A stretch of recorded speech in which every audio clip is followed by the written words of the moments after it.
All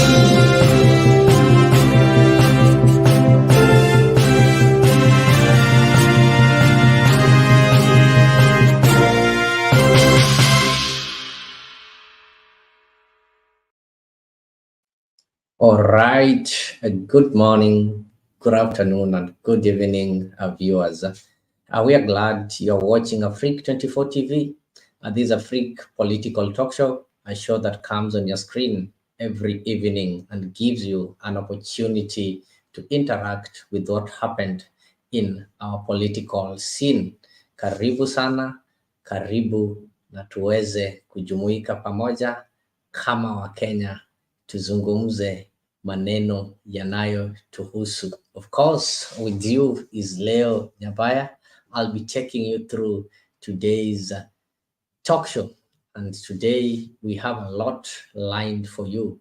Just keep it here. Ensure that as you join us, you subscribe, you like and share all our social media pages so that you can be able to invite others to watch together with you. Karibuni sana na tuweze kuendelea na mazungumzo siku ya leo. So as you join us, ensure that you like the video, share, and invite others so that they can be able to follow together with you. Of course, this is Afrique 24 TV. We are coming live on our YouTube channels. We are live on Facebook pages, and we are also live on Mutembei TV, Facebook, and YouTube. We're also live on Leo TV, Facebook, and YouTube. And of course, you can also find us at Kenyan Digital News. This is a wonderful show that gives you an opportunity to interact with Kenyan politics. Karibu sana, kila mtu amekaribishwa, na sisi kama Wakenya tuweze kuzungumza wazi wazi pasipo kuwa na upande au ule mrengo unaoshabikia. So all Kenyans are welcomed for this wonderful show. Karibu sana. This is Afrique 24 TV.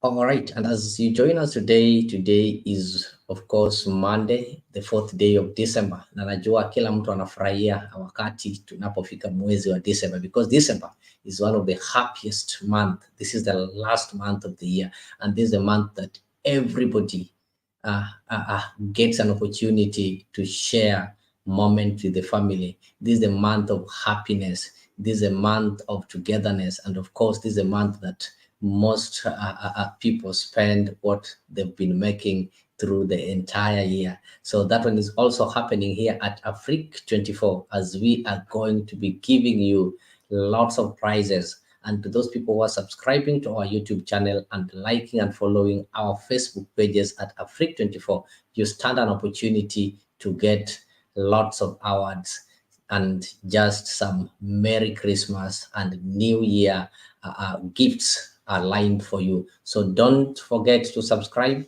invite others, and also share with your friends and relatives so that whenever we are live, you can be able to listen. So top on the stories, we have a lot of things that have been lined for you today, because we are going to discuss the matters Kenyan economy. Na wadau, kama mnavyojua, kuna shida.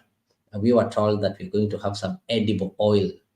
And as things stand now, it seems the edible oil is becoming unedible or inedible. It is turning out to be poisonous. So this is after some revelations and some exposure that have been done by the Kenya Brewery of Standards. So sijui wewe maoni yako ni yapi? We are going to get an opportunity to look at that.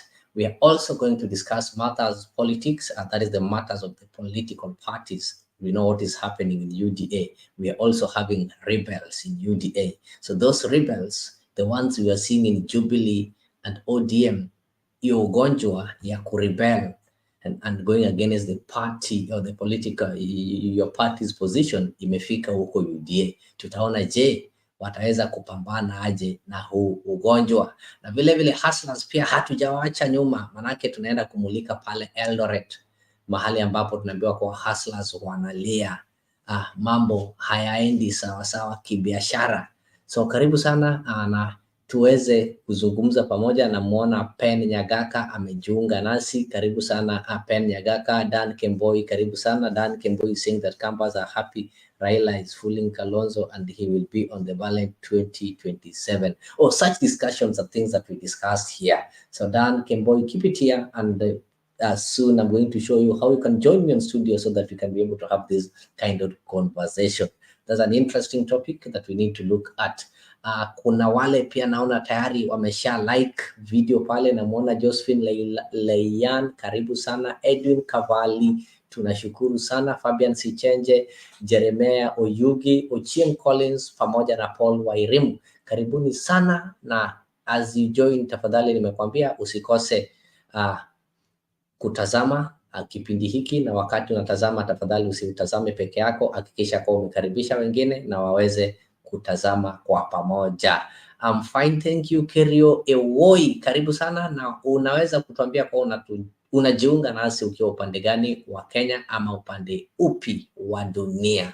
So just let us know where you are watching or where you are joining from. Just your name and where you are, and kindly ensure that you subscribe to our channels so that whenever we go live, we will always ensure you get notified. Kuna mengi zaidi ya kuzungumzia kama Wakenya. Namuona pale Chwea Ibra anasema kuwa nawapata vipoa sana. Ibra, karibu sana, na pia ningependa utujulishe kwamba unatutazama au unatupata ukiwa maeneo gani. Kuko vipi mahali upo? Bado mvua unanyesha au kumeanza kukauka? Na kama mvua unanyesha huko, naambiwa kuwa kuna wale wenye wako kwenye hatari wa kubebwa na maji. So safety first. You can also confirm to us whether you are safe or not. Karibu sana Jeffrey Onyapidi, tunafurahi sana kuona kuwa unajiunga nasi. So here at Afrique 24 TV, we not only discuss politics, but we also create some opportunity to welcome you, bring experts, and also to bring people who are going to give us some advice. Like just next this week on Sunday, we are going to bring some experts to tell us something about buying land in Kenya. Najua mambo ya shamba imekuwa ni shida sana, na mnaona watu wengi wanahamishwa hasa wakati wa mvua na wanakosa mahali pa kwenda. Ni kwa sababu hawakupata ushauri unaofaa. So just wait for this, it's coming home. You'll get an opportunity to know when, where, and how to acquire land in Kenya. We begin with the mysteries surrounding Kenya Kwanza government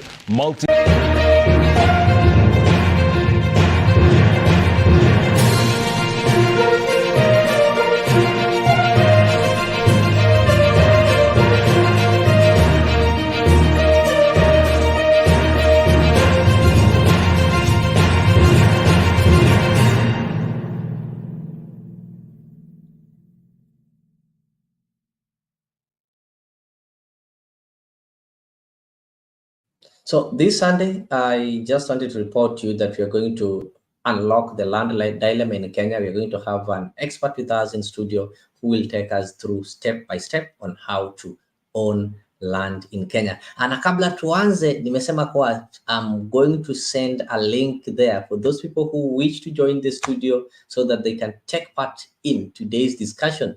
Just click on the link there. Kuna link nimetuma pale kwenye comment section. You'll find it on your Facebook where you're following us from, or you can also find it on the YouTube. So just click on the link, then you'll find yourself in the studio. As long as you turn on your camera and you give access to your microphone, utaweza kuzungumza na watu wazi wazi. Jeffrey Onyapidi is following us from the border of Uganda. Tafadhali ningependa utuambie huko Uganda mafuta mnanunua pesa ngapi? And just to start us off, ladies and gentlemen, as I welcome you once again and encourage you to invite others and share the link so that we can have as many people as possible watching us. Let me play for you some of the videos that will show you what has been taking place in our political arena for the last 24 hours. And some of these happenings, together with your experience are going to form part of today's discussion. And to those joining us, karibuni sana, and we really appreciate. Namwona Sophie Mwero tayari amesha like pale, Joseph Leyan, Edwin Kavali, Fabian Sichenje, Jeremiah Oyugi, Uchieng Collins pamoja na Paul Wairimu. Tunawashukuru sana na tungependa kuambia kuwa muweze kukaribisha wengine ili tuweze kutembea kwa pamoja. Namuona pale Dan Nero Bimba anasema kwa Dan Kemboi, whether Kalonzo ama Raila, we are ready. Maisha ya bottom up hakuna mmoja anaweza. Kumbe bottom up ilikuwa ni maji ya kwa chupa. Hayo maneno mengine, matako ya chupa juu mtu akunywa hadi aimalize. Sikuwa nataka kuambia vipi wajukuu zangu kuhusu stories za bottom up. The guy is quoting some of the words that were told by one Musalia Davadi, trying to explain what bottoms up is. So top on our story, as I told you, there's this issue of edible oil. So just watch this video, then from that you'll tell me, jameni, sisi kama Wakenya tunaelekea wapi? Serikali ina jukumu la kulinda wananchi, lakini utapata kuwa serikali yetu inafanya tofauti. Badala ya kulinda watu, serikali ndio inaongoza kwa kuleta mafuta ambaye wakifanya uchunguzi inaonyesha kuwa sio mafuta mzuri na afya ya binadamu. So is the government doing this one intentionally, or it was just a slight mistake and we need to forgive them? And apart from that, you'll find that the country has also lost a lot of money, running up to about 30 billion that has been embezzled in that edible oil scandal. So we are going to look at that. So just listen to this. We begin with the mysteries surrounding Kenya Kwanza government multi-billion shilling cooking oil importation. And tonight, we can report that the government's own Kenya Bureau of Standards has declared that the oil consignment is unfit for human consumption. Well, the country's standards body now wants the edible oil consignment destroyed before it gets into the local market. As Ayub Abdikadir explains, this comes days after the Directorate of Criminal Investigations and the Ethics and Anti-Corruption Commission launched a probe into the loss of billions of shillings through the edible oil scheme.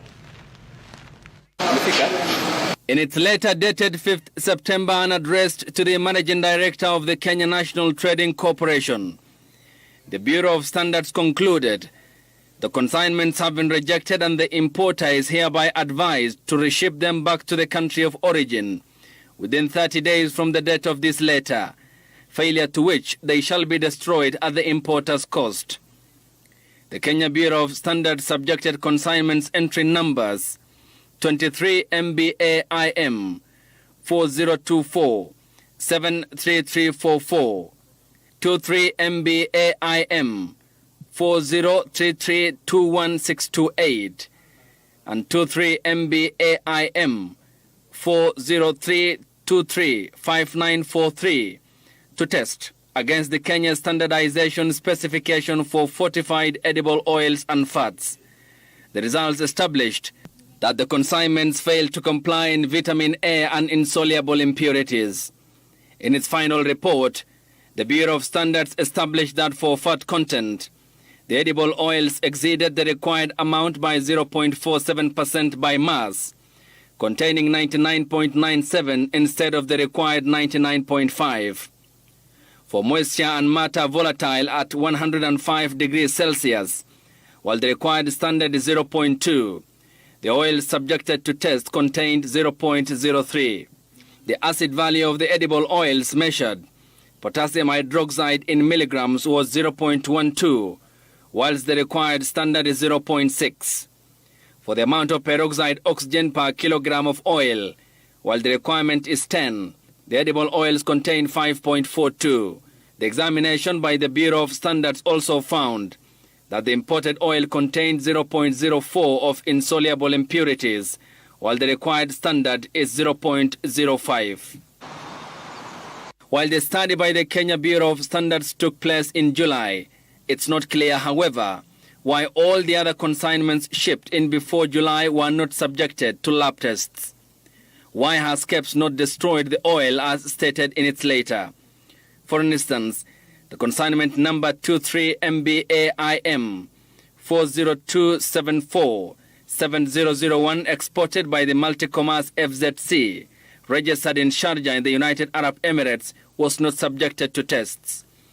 The importation of the 125,000 metric tons of edible oil was meant to bring down the cost of living, but it turned out the price of the consignment was inflated, making it uncompetitive. Last week, the Directorate of Criminal Investigations and the Ethics and Anti-Corruption Commission questioned top KNTC officials after it emerged that companies owned by people with close links to government were single-sourced to procure food and edible oils through the National Trading Corporation. Ayub Abdikadir, Citizen TV.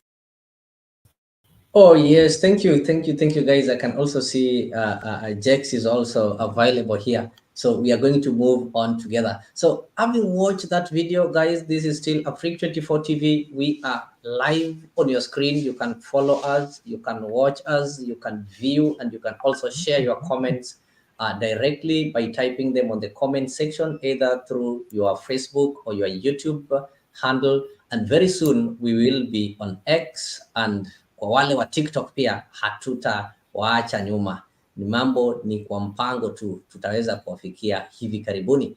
And apart from that, I know some of you are following us from different channels. You can be able to follow this show live on Mutebei TV. We are live on Afrique 24 TV, and we're also live on Leo TV. And of course, if you're joining us through the Kenyan digital news, you're also able to follow this one-on-one.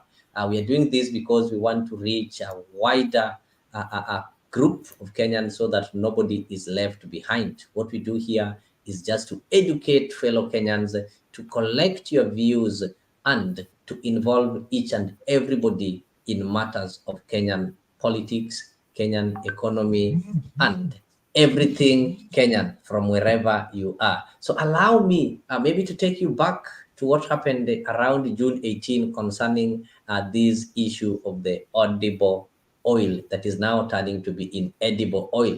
One of the government's a propaganda mouthpiece wrote, and I'm referring to someone called Dennis Itumbi, who happens to be speaking for the Kenya Kwanza government. He said that President William Samoei Ruto and the CS Cabinet Secretary Moses Kuria decided to fight the edible oil cartels. And in fighting the edible oil cartels, the president and the CS Moses Kuria, his aim was to bring down the prices of oil from Kenya shillings 348 to 250. You, my viewer, you will be able to confirm that. If that one indeed happened, you'll be able to tell us. Then different measures were approved by the cabinet, and they succeeded, and the price came down to 218. So maybe somebody somewhere can be able to confirm to us the current prices of the edible oil, that is mafuta ya kupika, salad, the solid one, anything that you use in cooking food. And they decided to fight the local manufacturers, and majorly the local manufacturers that we have in this country. We know we have the Bidco, Menengai, the Pwani oil, and we also have the golden fry, golden oil, and the Kappa oil. So in doing so, they branded them as cartels, and they say that the government is now going to import oil on its own through the Kenya National Trading Company, that is KNTC. It turned out that the oil that the government was planning to bring after spending over 30 billion Kenyan shillings is not good for consumption. Sasa hapo kama wananchi, kama raia, sisi tumewekwa wapi? Maoni ni yako, sisi tutakuwa tunayapitia na tutakupatia nafasi ya kujieleza. Na ningependa kuambia kwa wale wanaotazama, kabla uanze kutazama, tafadhali ensure you like the video, you share the video, and you invite others to join you. And also do tell us where you're following us from. I can see Dan Keboy, Anaona Zakayo, Ako India, now Renko. What does that one show? Those are some of the things that we want to see. Those are some of the observations that we want to see. And that is why we make it easy for you to join the live show. Just through the link, you are able to be here and you speak it out. Hatutaki kuzungumzia mtu mara propaganda, mara huyu alisema, kuja ujisemee mwenyewe. Good year, karibu sana. Happy to see you again. Nero Bimba, karibu sana. Na kwa wale wamelike pale, kumbuka kwa the more you like, the more you share, you also stand a chance to get some gifts. Remember, this is the month of this.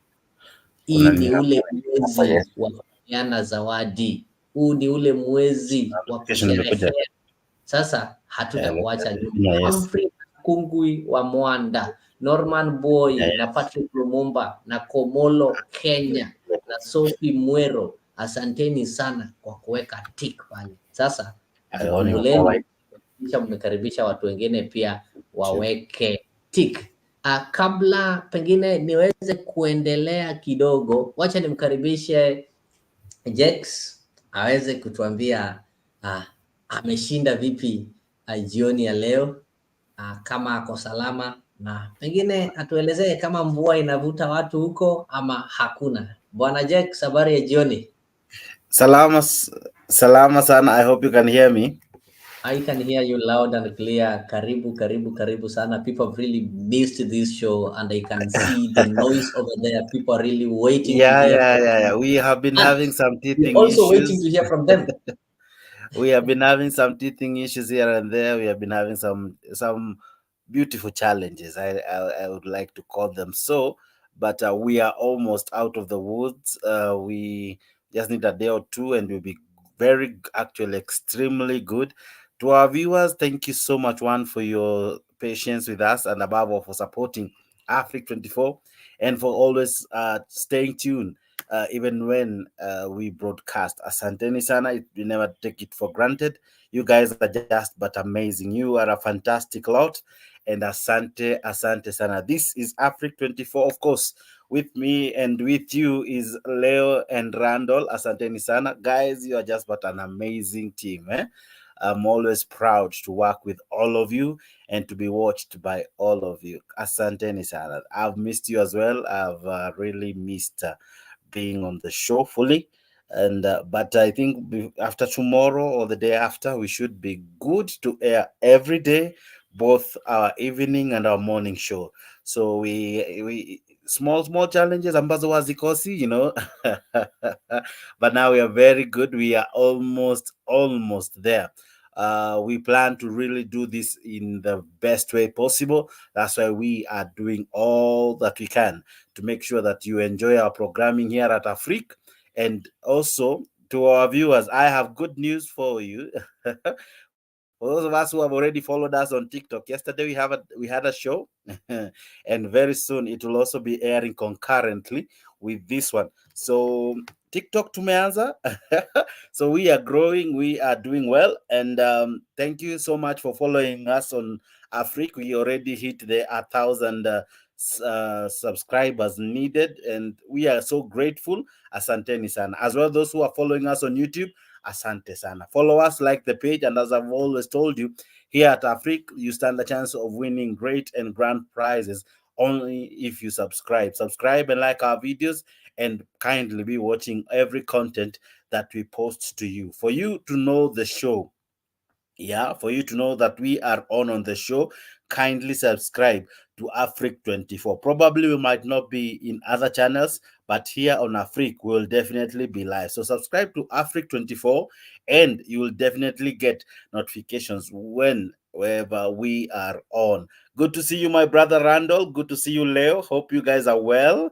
I'm equally well. I love your show. I love the topic for tonight. I know umejitwika njuga ili kung'amua hilo swala vizuri, my brother Leo, but I'll be here helping. And above all, we wish to invite you who is joining us at the moment. Karibu sana. Let us know where you're tuning in from and let us participate in this awesome conversation. I see Goodyear Akondani, asante sana. Dan Kemboi, Nero Bimba, I see you among many others who have done the same. Thank you very much. This is your show, of course, with able guys like Cleo, Randall, and myself. Asante sana. You can be part of this conversation by joining us through the links posted on your comment section. It will happen depending on the link ambao unatutazamia. Utaingia kupitia StreamYard, washe kamera, uandike jina, alafu wala utajikuta uko live hapa kwa studio. Thank you very, very much. I see Boss Lady is saying hi. Hi to you, Boss Lady. Thank you very much. Swala kali, swala la edible oil turned the opposite of edible. Wadau wataweza kutukosoa hapo. Hatujui kama tutasema ni inedible or unedible. Namwona Randala ako pale, ako kule nchi ya Kiingereza, nchi ya King'eng'e. Sasa ataweza kutuambia ung'eng'e kwa ung'eng'e wanasema vipi? Ni unedible au inedible? Maanake hatutaki kutumia jina mbaya, hatutaki kusema poisonous. So utatuambia ilikuwa edible. Sasa ikikosekana kuwa edible, utasema ni unedible ama inedible. Swali kwako wakati unajiunga nasi na pia unatuambia uko upande gani na wewe maoni yako ni vipi? Anakumbuka kuwa we are on the 4th day of the month of December. This is the month of happiness. This is the month that people share love. This is the month that people share gifts. This is the month that people visit each other and they meet each other. And of course, this is the month that when you travel home, you have to buy them some oil. So you need to be careful. Don't buy them that oil that is not edible. Karibu sana Bwana Radal, na pia uweze kusalimia watu na utuambie ni yepi umekuja nayo siku ya leo. Na kabla uingie, wacha tutazame na tukumbuke wazee kidogo, manake mwezi wa Disemba kuna yale yalikuwa yanatendeka kitambo sana. Ukiwa ushago kama kwetu, ulikuwa unapata huu ndio ule mwezi watu walikuwa wanakata miti wakitengeneza makaa, ila hali waweze kupata hela kidogo za kwenda kutembea hapa na kule ifikapo hiyo siku ya sikukuu ya Christmas. Huu ndio mwezi kama huko unavalia viatu. Nasikia wengine wanasema walikuwa marais kwa sababu hawako wanavaa viatu. Kuna wale walikuwa wanatembelea mguu tupu, lakini mwezi wa Disemba hapo ndio wale pengine babako au ndugu yako yule alikuwa pale town angekuja na aweze kununulia kiatu. Wale walikuwa wanavaa Reeboks wanatambuana. Kuna yale majina ya majins. Mimi pengine nilikuwa naziona tu kina Levi's na nini. Wacha tutazame. Nilisema mwaka wa 98 kwamba nitajiuzulu ama nitastaafu kipindi hiki cha miaka 5 ikisha. Wengine hawakuamini kwa sababu wanaamini power katika kontinenti la Afrika kwamba kuna mtu anaweza kuwacha power ya urais. Power iko kwa wananchi, na sisi tu ni wadhamini yao.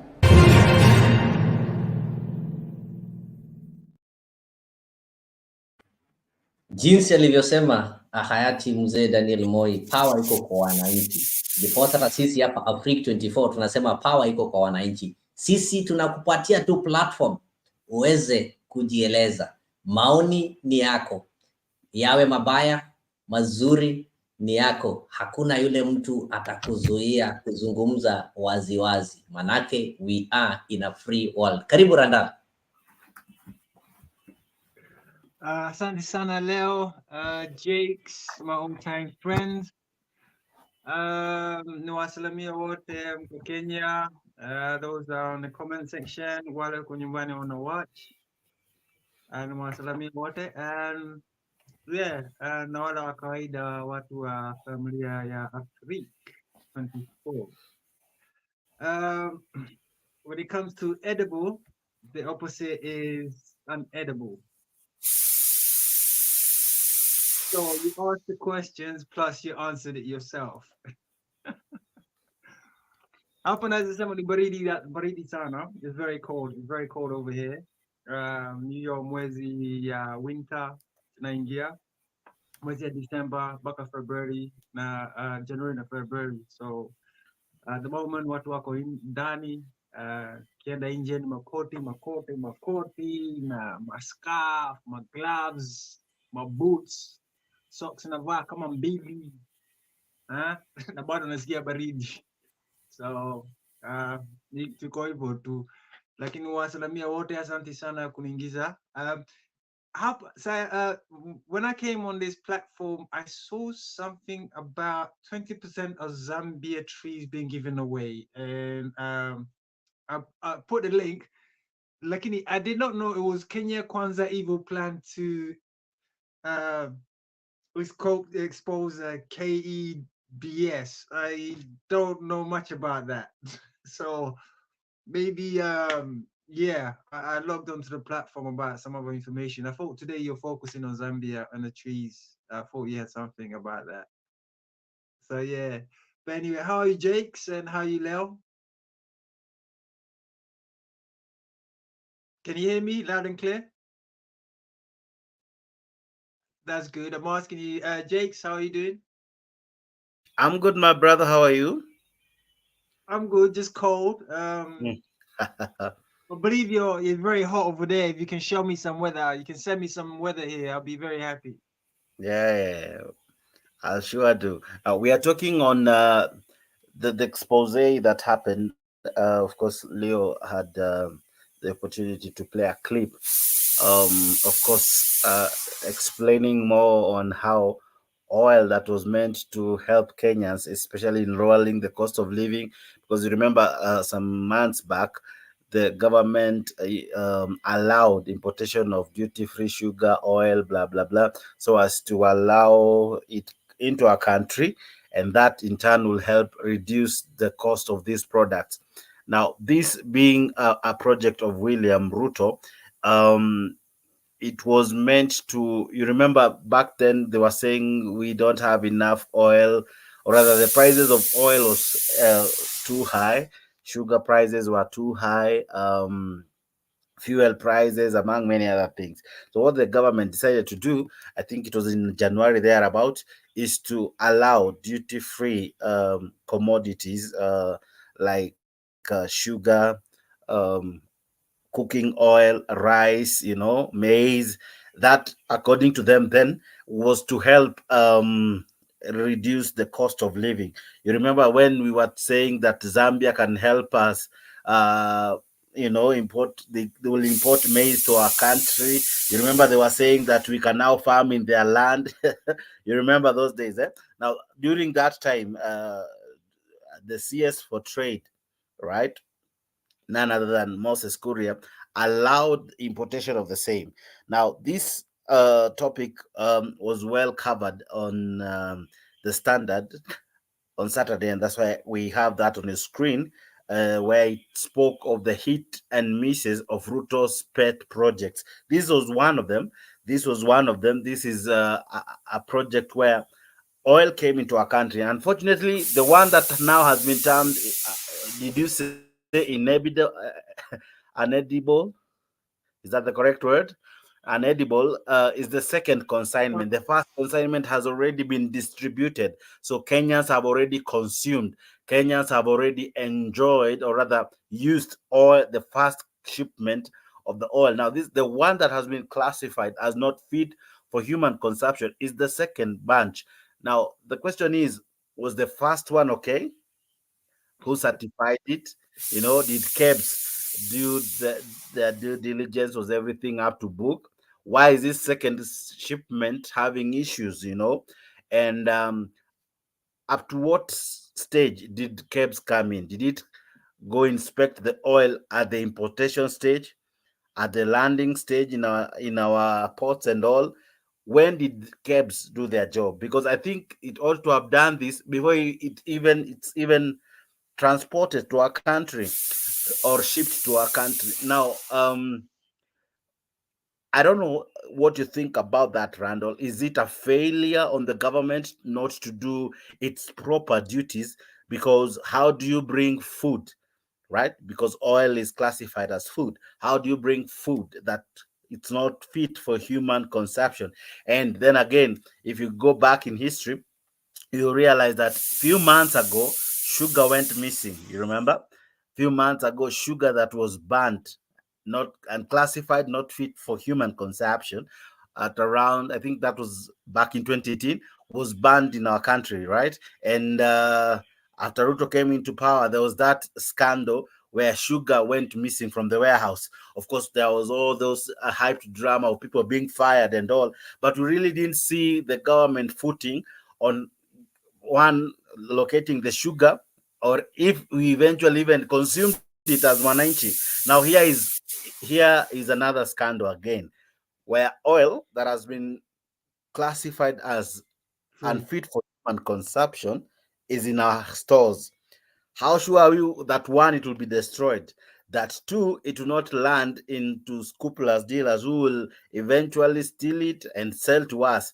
The other question that is still very pertinent is, what happened to the first consignment? Was it a good consignment? Was it cleared? Can we see the documentation from Kebs and all? So basically, those are the things that are boggling the minds of Kenyans, and basically that's what we, I think, through Leo, have decided to talk about, together with the many things from the COP 2023, from what is happening in Zambia, and many other issues. Of course, we are discussing the hit and misses of Fruto Pets project. There are so many projects, including, you remember, just a few weeks ago, the KCP was released and it was all blunder all over again.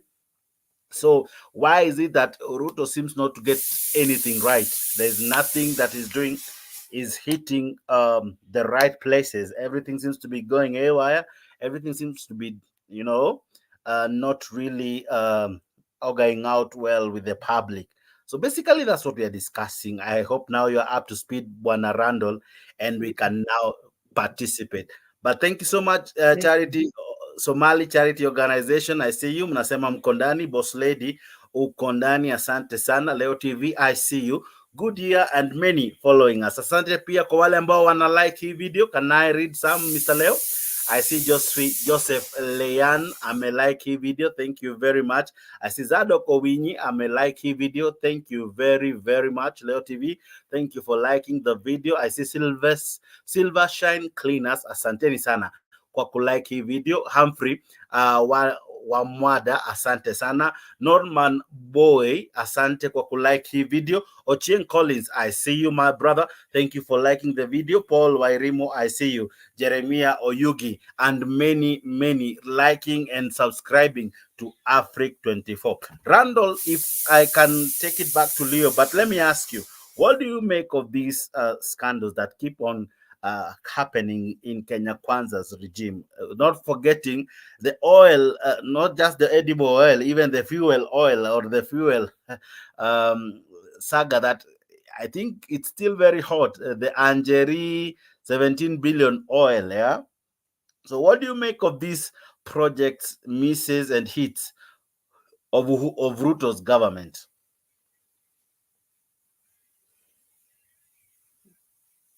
Right, is that directed to me or is it to Leo? Let me begin with you, Randall. Then Leo will take over, even as you continue moderating. I was just na chocha tu hapa nyuma ya stage, but go ahead, Randall. You do that. I'm kind of bamboozled by the whole thing. When we're talking about oil, the last time I remember with the previous president, oil was found, I believe, in Turkana. When this oil was found in Turkana, I was like, oh, that's a good thing. That's good. That should be taxed in terms of like it being taxed for the people of Kenya themselves to get dividends in terms of their income, not only through tourism, but also raw material and also oil. So oil was a good sign to see that now Kenya can prosper, Kenyans themselves can prosper from that oil. But nothing happened. It just went silent and nothing was heard about it. Now we're hearing there was deals about Nigeria taking on the contract. There was also a deal about the Arab Emirates taking the deal so they can do the contract to basically to construct on the Turkana oil fields that was found at the time. The people that lived on the land was kicked off, which I found really unfair by the Kenyan government. I don't know if they got a place to live or they were given somewhere else to vacate to. So that was questionable to me. So that was really strange. But I knew there was two things. Finding oil was a good thing for Kenya.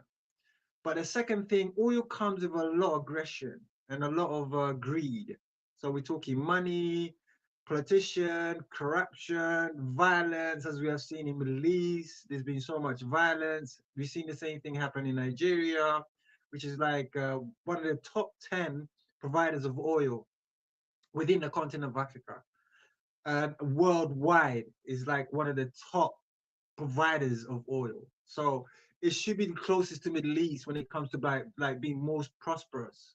If they took that oil and actually sold it and used the benefit of the dividends to actually benefit the Nigerian people and construct Nigeria, Nigeria will be as forward as much as Dubai or Middle East or other countries that have oil. But that never happened. But corruption is what took it over, and greed. And then it brought war. Then you had terrorism. I don't want to go into it, but they had the ISIS rise up. Outside politics influencing it by bringing war. War brings confusion. When it brings confusion, other people infiltrate and they kind of enter into the country and they start taking out all the valuables while we are just scrambling for the smallest of things, which is really sad. The idea of importing and exporting food from Kenya is questionable because we live on the equator, one of the most fertile lands. You know, we have the most fertile land within central of Africa. So it's never too hot, it's never too cold. It doesn't rain too much. And and it's, you know, it's just right. So we should be able to be consistently and persistently making a harvest from food. So Africa, especially Kenya, should be the last place should be looked at as people are starving or people are hungry or they have a problem with food. Food is the last thing. And our last debate I did talk and I said there's three things. I'm not a politician, but I think they should be on the forefront of any politician. Should be 1, food, 2, water, and 3, obviously, somewhere that people can reside. Because when you have a home and you have a place to stay and you have a stable place, you can move around. You always have someone to come and lay your head or someone can come and find you and you can build from there on. So the idea of this levy that we was talking about last time and we was talking about building costly homes was a good idea. But now looking at it, maybe it was just noise. Because sometimes, you know, politicians tell us what we want to hear, but when they get into power, all that completely changes. So when it comes to this oil, when it comes to this oil, basically us bringing oil into the country, I don't understand where that's coming from. Food, us getting food from outside, such as Uganda and Tanzania, don't understand how this working. When we have our own stuff, our own home, like we should be able to do it. That's basically what I can say. So as we go along, hopefully I'll be able to kind of get more information and work with you towards finding a solution and maybe getting an answer at the end of the day with the people that who are watching our 24-hour, free 24 hours. So it'd be nice to have people interact with us, give us opinion and also points of view that maybe we can build on together. But we're here anyway, so it's a good start anyway. You know, it's a step forward. That's what I like to say, really. So I'll leave it to Leo. I don't know. Leo, Thank you, Randall. Actually, most Kenyans have been shocked because this is a plan that was supposed to help in reducing the cost of living. And remember, when it came to the cost of living, well, you'll find that the government had to talk of so many things. It was not only about the cost of unga. I know majority of Kenyans really got disappointed that when people speak of the cost of living, people are majorly concentrating on the cost of maize flour. Yet we know there are some parts of the country that do not even know how to prepare ugali. So they have some other meals. Some are using rice. There are some from the northeastern part who depend on the anjero. And there are some who also depend on a different kind of food. So it was unfair if you just want to address the price of maize flour, of which the Kenya Kwanza government promised that they are going to do that by giving people fertilizers. So now the issue or the question that people are raising on things like the edible oil, the cooking oil, the government said that they are going to do away with the cartels, and they claim that the cartels, who turns out not to be cartels, but these are the local manufacturers.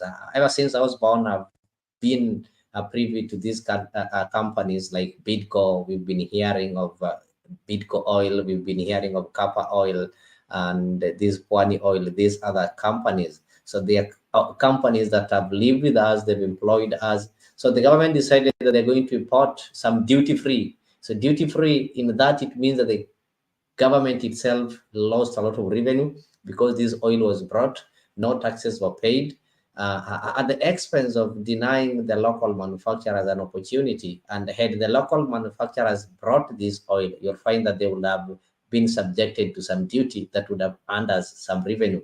And if you look at this in the wider, maybe a perspective, you'll find that this one can also be some of the factors that are leading to the weakening of the Kenyan shillings. Because once you allow things to be imported without any duty paid on it, then it means you are going to lose that form of currency or the foreign exchange there. So apart from that, the painful part of it is that our own Kenya Bureau of Standards found out that they are not fit for consumption. So meaning they'll either have to be destroyed or they'll either have to be brought back, but money had already been spent. So the question that Kenyans are asking out there is who is going to pay for these losses? Because the Anti-Corruption Commission have already discovered that the amount that is being said is 16 billion, but they are projecting that amount that has been lost is more than the 16 billion that the government is talking about. So that's the situation that we are in, and we are also looking at various promises or various things that are leading to the economy to ail. So it tells you that there's a lot that is happening behind the scene that most Kenyans are not privy to. There are so many things that are happening as we are singing Unga Unga, and of course we are also going to discuss something to do with the referendum. And today you heard Gerard Gay saying that there is no referendum. And a section of Azimio insists that the only solution is that we subject this report or we have a referendum so that the people can be able to decide. While the Kenya Kwanza side, being led by William Ruto, already endorsed the recommendation and gave it a green light and said that this thing should go to the parliament. So the question that we're also going to ask our viewers is, do you think the referendum is the solution of the parliament?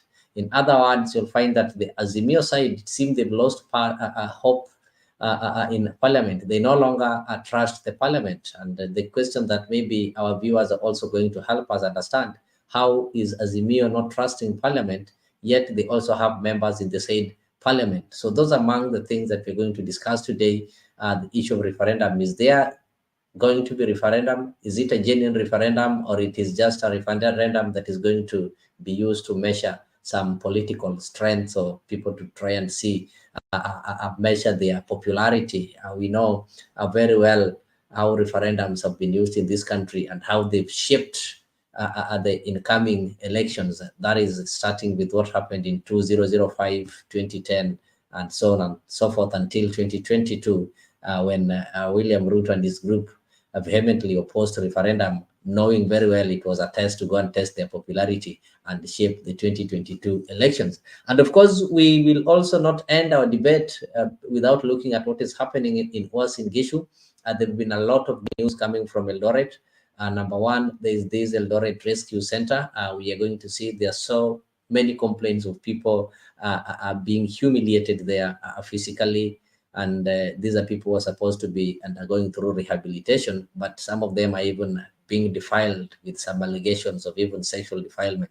And of course, even when it comes to a trade, there is some complaint that a section of Kenyans in Uasin Gishu are really being discriminated as far as the trading opportunities are concerned. They're getting harassed. So all this we are going to discuss. We just want to appreciate those people who joined us live, and we also want to encourage you to keep on joining, keep on subscribing, liking, and sharing. You not only stand a chance to be informed when we go live so that you can be able to give your opinion, but you also stand a chance of getting away with the Christmas gift hampers that we're going to give. We are going to give lots of gifts. This is the month of sharing love. So as Afrique24 TV, as we are going to share love, we only share love with the family. And how do you become a family? You become a family of Afrique24 by subscribing, liking, and sharing. You not only stand a chance to be informed when we go live so that you can be able to give your opinion, but you also stand a chance of getting away with the Christmas gift hampers that we're going to give. We are going to give lots of gifts. This is the month of sharing love. So as Afrique24 TV, as we are going to share love, we only share love with the family. And how do you become a family? You become a family of Afrique24 liking, and sharing. I can see Kenyan Revolutionary joining us. This is a leader of rebel, though I don't know what he is rebelling against. So you'll be able to tell us what he's rebelling against. So karibu sana, the Kenyan Revolutionary, and you tell us how it is wherever you are. Then uguzie kidogo hii mambo ya mafuta. Has Kenya lost some money, or this was also another scheme or another plan for the government to be able to milk the already dying Kenyans? Karibu sana. Asante Leo, I see you are very friendly today, lakini mangumi itakuja baadaye.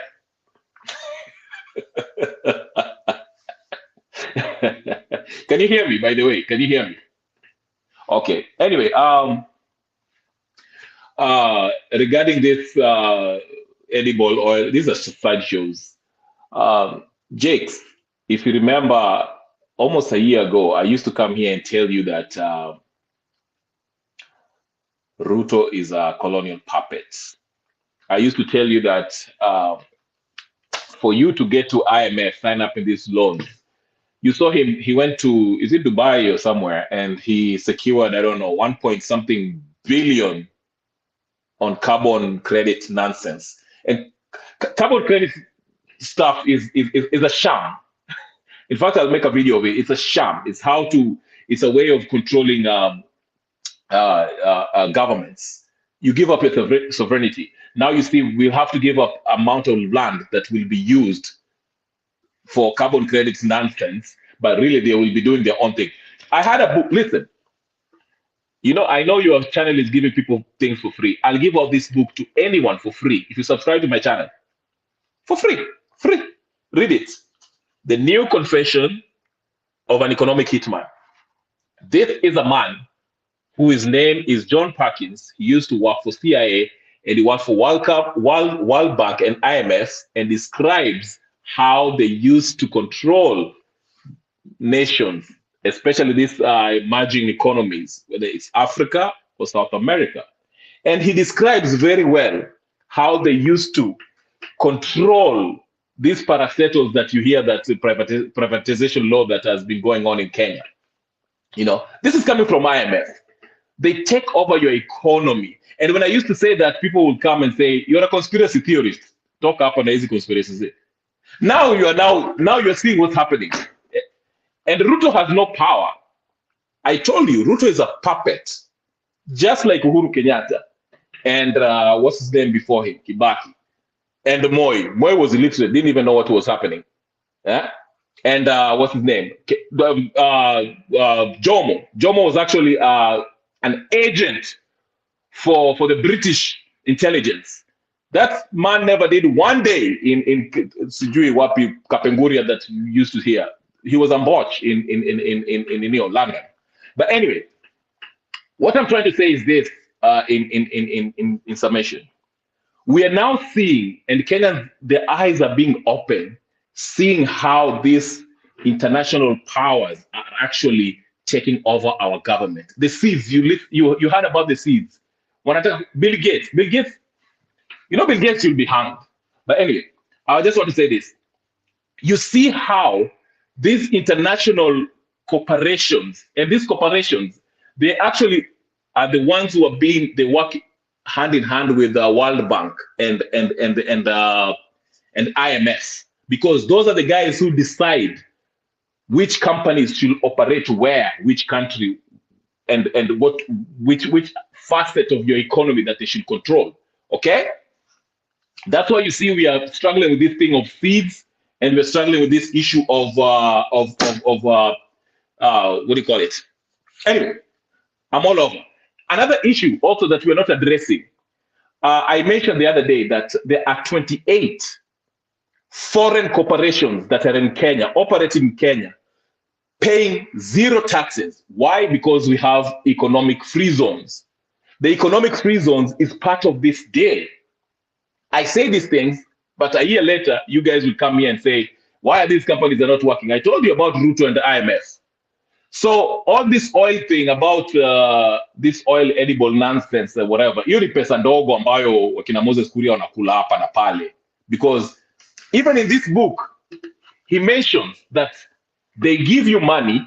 IMF actually pledged to give Kenya $1.8 billion in the next, I don't know, 1 year or whatever, 5 years. Okay?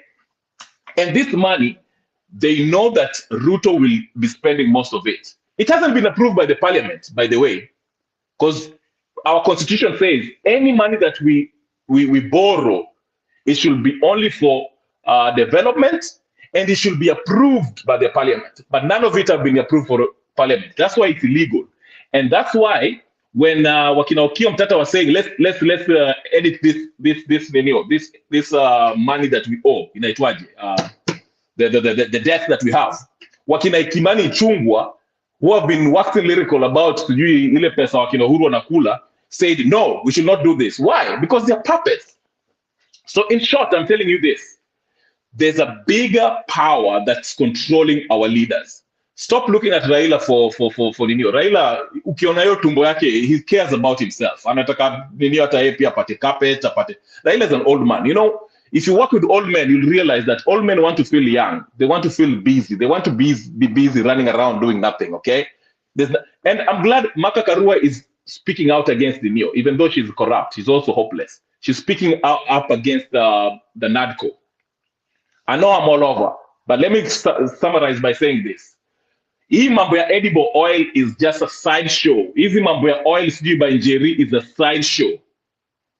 Look at what is happening in Burkina Faso. Do you know what's happening with these three countries? Burkina Faso, Mali, and what's the third one? Niger.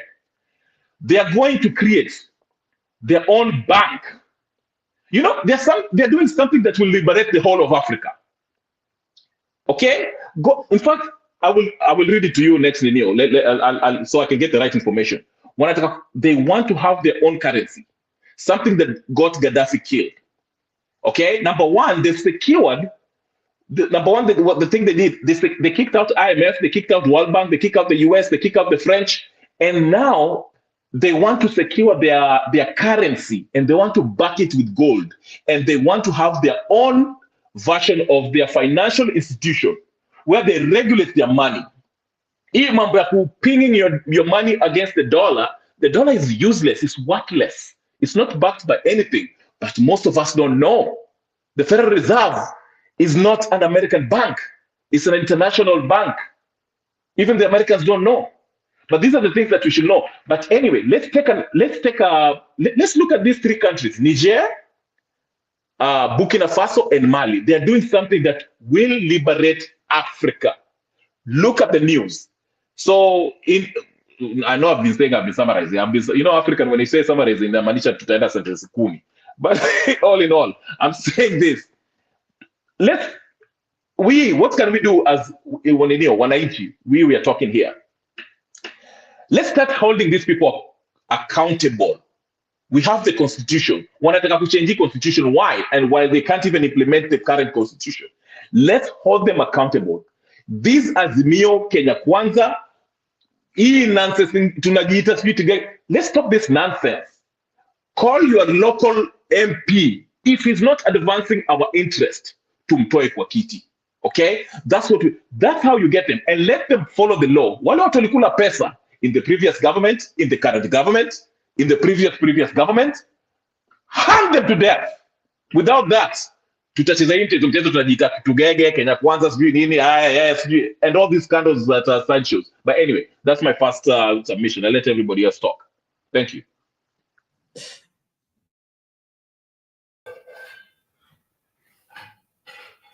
Oh, nangojea Leo na ningojea, but I love the submissions anyway. I don't want to comment. I allow you to move before I comment. No, Jake, let him comment. I want Leo's. Leo mpaka tuchapane kidogo. Leo, go ahead. I really agree with his submission.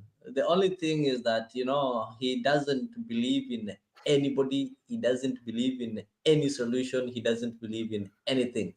And Okay. so far, that Now is let why me you let tell me let you, me let me let me you ask will you some disagree with questions. Uhuru, Would disagree with you Ruto, allow me to ask disagree you with some Raila, questions? and Now, everybody, including himself. So the question that I want to put to Kenyan revolutionary, what is the way forward? Because out of the people that we've mandated, we've given mandate maybe to try and create some solutions, are you telling us that they are not going to do anything? You don't see them, you don't have any hope in them maybe changing their ways or doing things differently. So what we do advise Kenyans, because you've said we don't need a referendum, that is number one. William Ruto is not doing the right thing. The opposition or the ones who are supposed to be the government in waiting is also not ready to do the right thing. So what is our fate? Should we just lose hope like that and stare and wait for our death? Good question. That's why I was saying, Leo, that hii kitu inaanza to the people. The constitution says we the people have the sovereign power, and we donated this power, delegated this power to the MPs, to the executive, to the judiciary. Okay. So what I'm saying is this: we should take back the power. How do we do that? This starts by holding our local MPs. Hao watu wanaenda kwa Ruto every day wanatafuta pesa ati sijui we want development in our place. Hao ma MP wanaenda kwa Raila sijui nini. No.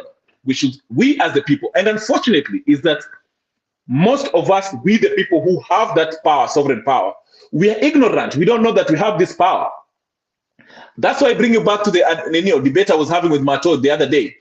Mato anasema he kept on telling me sijui, Ruto sijui nini. And I told him, no, listen.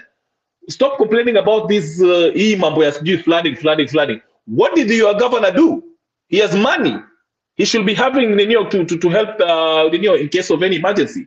So what I'm trying to say is this in Leo, this is the way forward. I know you asked this, you want a specific. Here it is. Holding your representative. The most important person in your constituency is your member of parliament. Because he's the person who will go to the legislative body where all the representatives meet and they advance your interest.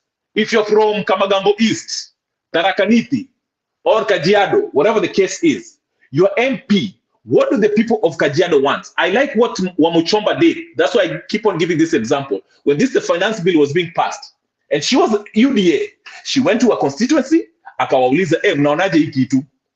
And they say we don't want it. And she was UDA, I think, if I'm not wrong. And she went back and voted against it. Remember, the UDA people were threatening their MPs that mpaka mpitishe hii kitu. And she said, no, I went and did my public participation. Watu wakaniambia hawataki hii kitu. And I'm voting according to what the people on my constitution who gave me this authority to represent them told me to do. And she voted against it. That's how democracy should work. But the problem is, we, the people, we elect these people, we elect these MPs, and we mistake them for leaders. These people are not leaders. We just gave them that power so they can go to the and make laws that will benefit us. So that's the first step. Hold these people accountable and educate yourself on the constitution, because most of these people, they break the law. Our wakina Ruto, Murkomen, how much money have they stolen?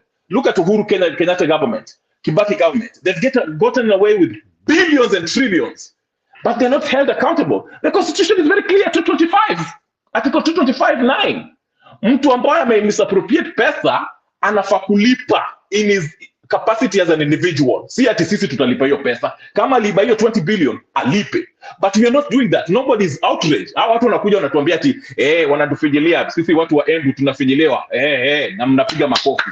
So let's educate ourselves on the power which we hold. That's the way to go. But if you don't know the power that you possess, then now watu watakuja wanaenjoy. Raila Odinga will come here and say, let's go and sijui tuangalie election.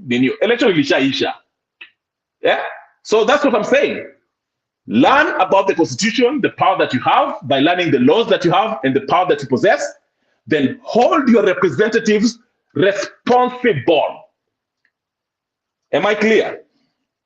That is loud and clear. And this is Afrique 24. We encourage such kind of open-mindedness. We are here to give solutions. We are not here to lament. As we are lamenting, we are also here to provide solutions. We are here to tell the government that despite the fact that we elected them to go and represent us, it doesn't mean they were the only people who can do that role. We are here to tell them that they are just among the few that were chosen to go and represent our interest, and that one should not enable them to go there and start representing their interests. So as I just welcome my colleague Jack, so that we can continue this conversation on what you've said of recalling these MPs and ensure that they speak on our behalf, there's something that is coming up when it comes to these colleagues, and majority of them are voted on political parties.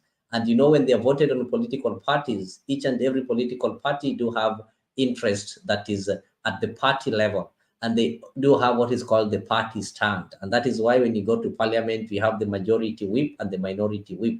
And when they do this whipping as majority and minority, they don't whip based on what mwananchi wa kawaida is saying down there, but they whip based on what interest is serving the parties. And they shamefully tell us that if you belong to a party, you have to serve the interest of the party and take the party stand.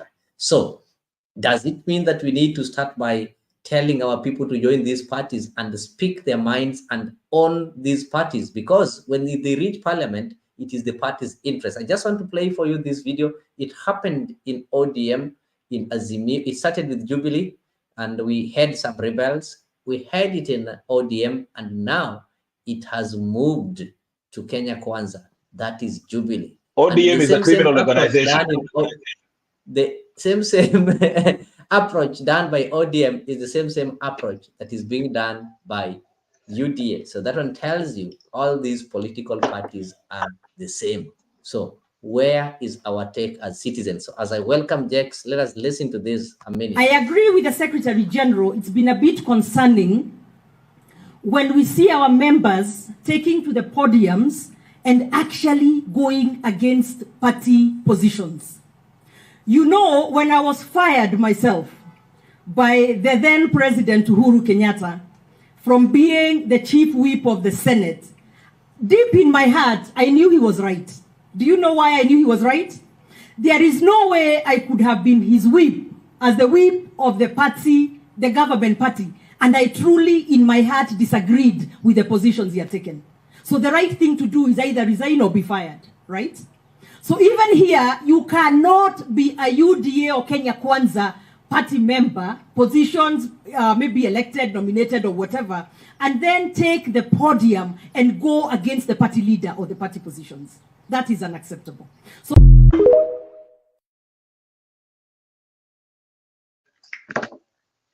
back to you, Jax. You've had it. There is a party position and the position of the party leader. Can I make a quick comment before Jax? Or am I too much? Go ahead. If you want to call this a democracy, it gives space for everyone to express themselves. Leo, we are sitting here at Mutembei. I'm glad this is not like the other channel where if I don't agree with you, whether you like ODM or not, I have to kick you out. No, I have to listen to what you have to say, then we can debate, agree or disagree. Now, let us get to that context, the party thing. And let's use the Jalas as an example, with ODM, where they went and met the President Ruto, who at that time, Raila didn't want to recognize him as the President of the Republic of Kenya.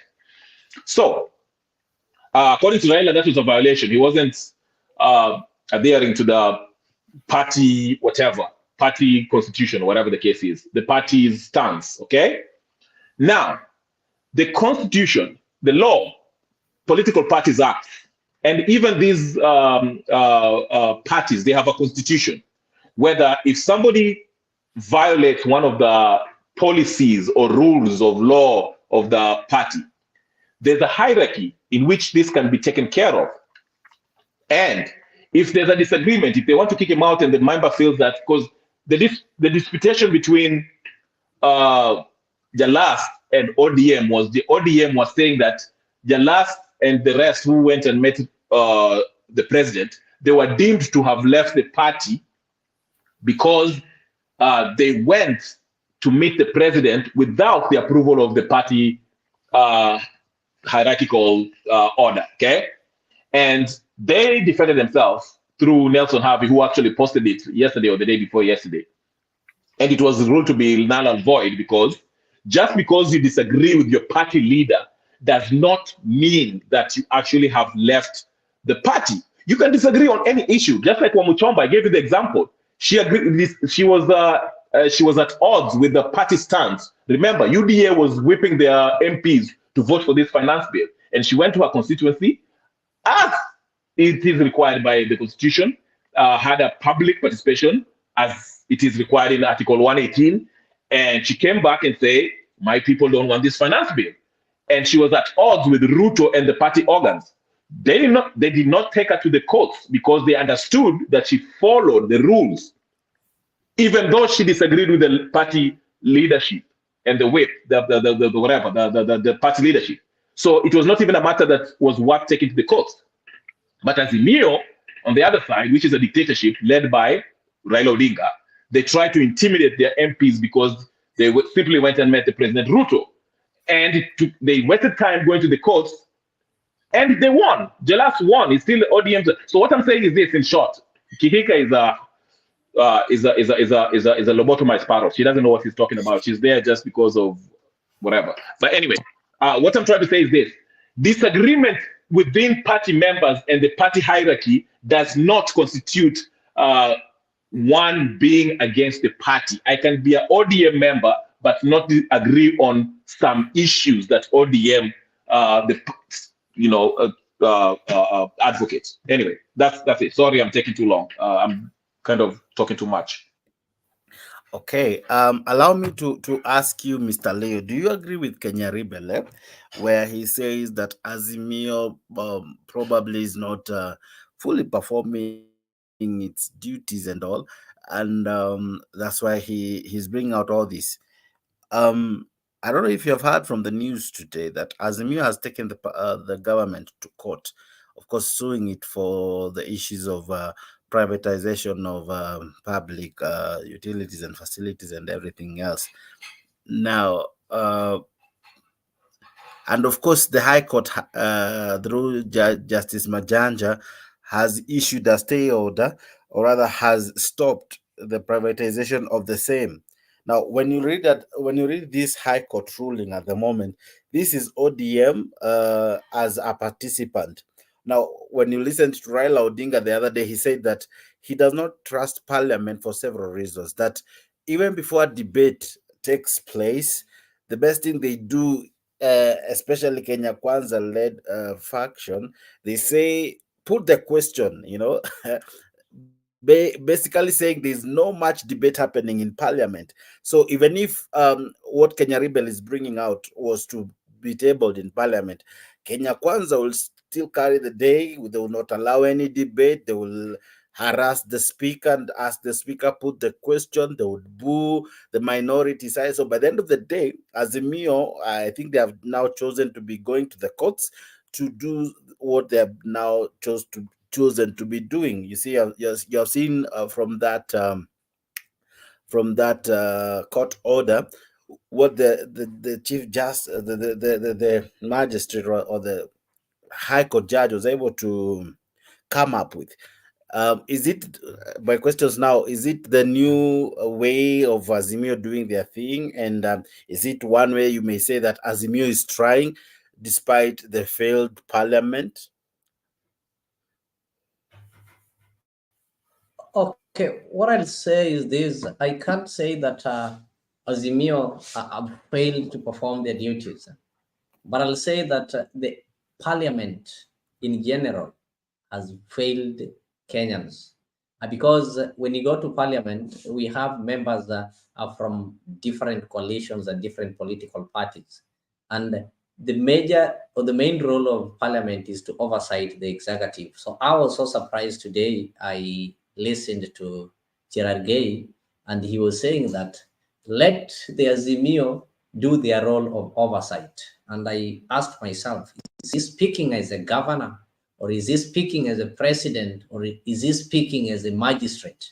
Because when you see a senator who's been elected forgets that he's part of legislature, and the role of legislature, apart from making and amending laws, is to oversight the national government and the county government, that is the Senate oversighting the county governments and the National Assembly oversighting the national government, telling you that a specific group are the ones who are mandated to oversight, then it tells you that the parliament has lost direction. So the people who are suffering are the citizens. So in parliament, there is a game of numbers. And I don't think the constitution defines that in parliament, there should be a competition of numbers. But the constitution defines all members of parliament, they have similar role. So the only thing that can happen is that they can agree or disagree on issues that is being debated, irrespective of who has initiated that debate, irrespective of who brought that bill. So they can either agree or disagree. That is why somebody will give it to Amuchomba when she decides to go against the grain and vote down that bill. But what you'll find that the culture that have been planted in our parliament, there's a precedence that had been set, not by this government, by the previous governments have set a precedence that in parliament you need to have numbers, and it is the numbers that speak. When I was young, when I used to watch the parliament live through the KBC Channel 1, I would rarely listen to this thing, let us put the question, people are taking vote. This is something that came within the Jubilee government. That is when we started hearing of, oh, we are having numbers. I don't know, something like that. People are saying, I'm voting yes. During that coalition government, actually, you'll find that the ODM party had the majority in that parliament. But there are so many bills that were brought by the Kibaki men and they passed. I never had, I don't want to say voting wasn't there. Voting was there, but it wasn't that shouting like today. When a bill is taken to parliament, every Kenyan will be waiting for the time for people to take a vote. And even the ones who are sick on the sick beds will take votes online. So that is the thing that is failing this country. MPs have failed. So I have to give it to Azimio. After realizing that the parliament is failing because numbers are there and they don't have numbers actually. So they thought otherwise, that we have the judiciary, we have legislature, and we have executive. Now, if executive can't listen to us, the parliament can't give us an opportunity to be heard, then what next? Let us go to the judiciary. So the only hope that we Kenyans are having is judiciary. And if something can happen to the judiciary, then I can tell you we are left on our own, just to depend on God only. Okay.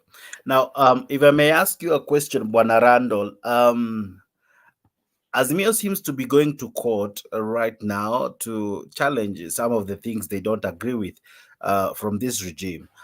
At what point do you think they will engage Parliament? Because that is the constituted law making body in Kenya.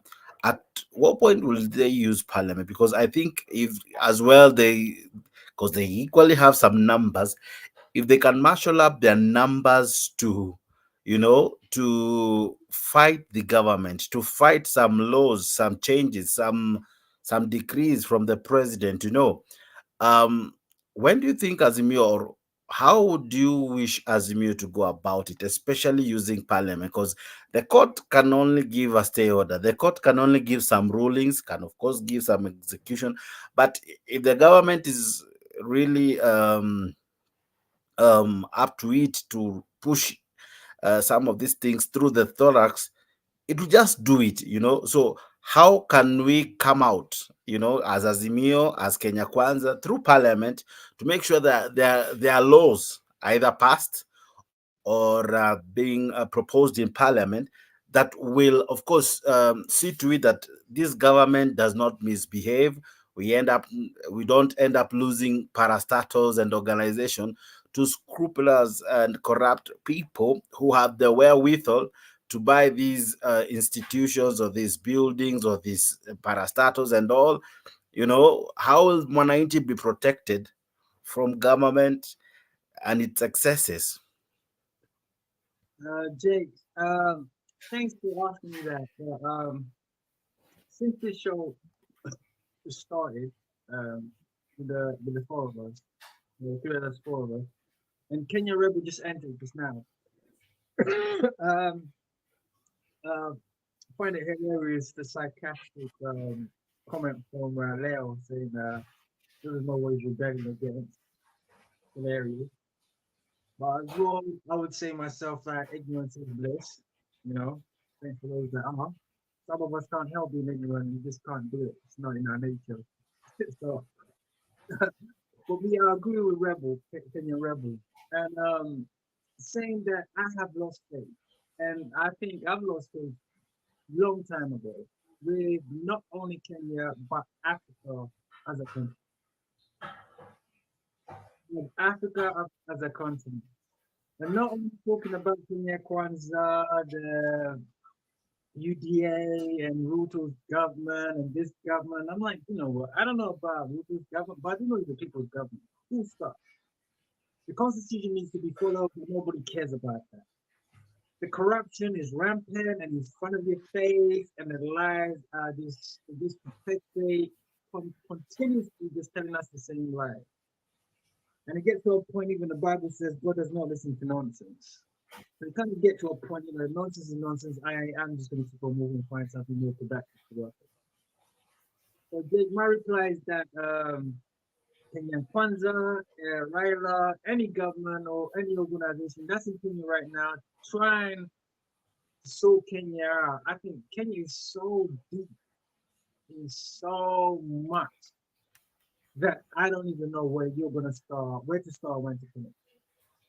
Even though that, I'm already based, as I said, as a Pan-African, already on an African level, basically like looking at as an African continent, being here in Europe and with other Pan-African organizations that I find myself affiliated to.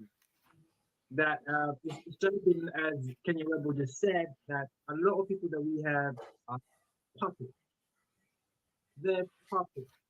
They look like us, they talk like us, they come from our backyard, they know a lot about us, but they have no interest for our own good. They're only there for their own and their master. Simple as that. And starting with that, I was on a Pan-African, which is Jewish movement that's going on right now, Pan-African movement. And there was a debate concerning United Nations need to do something about it.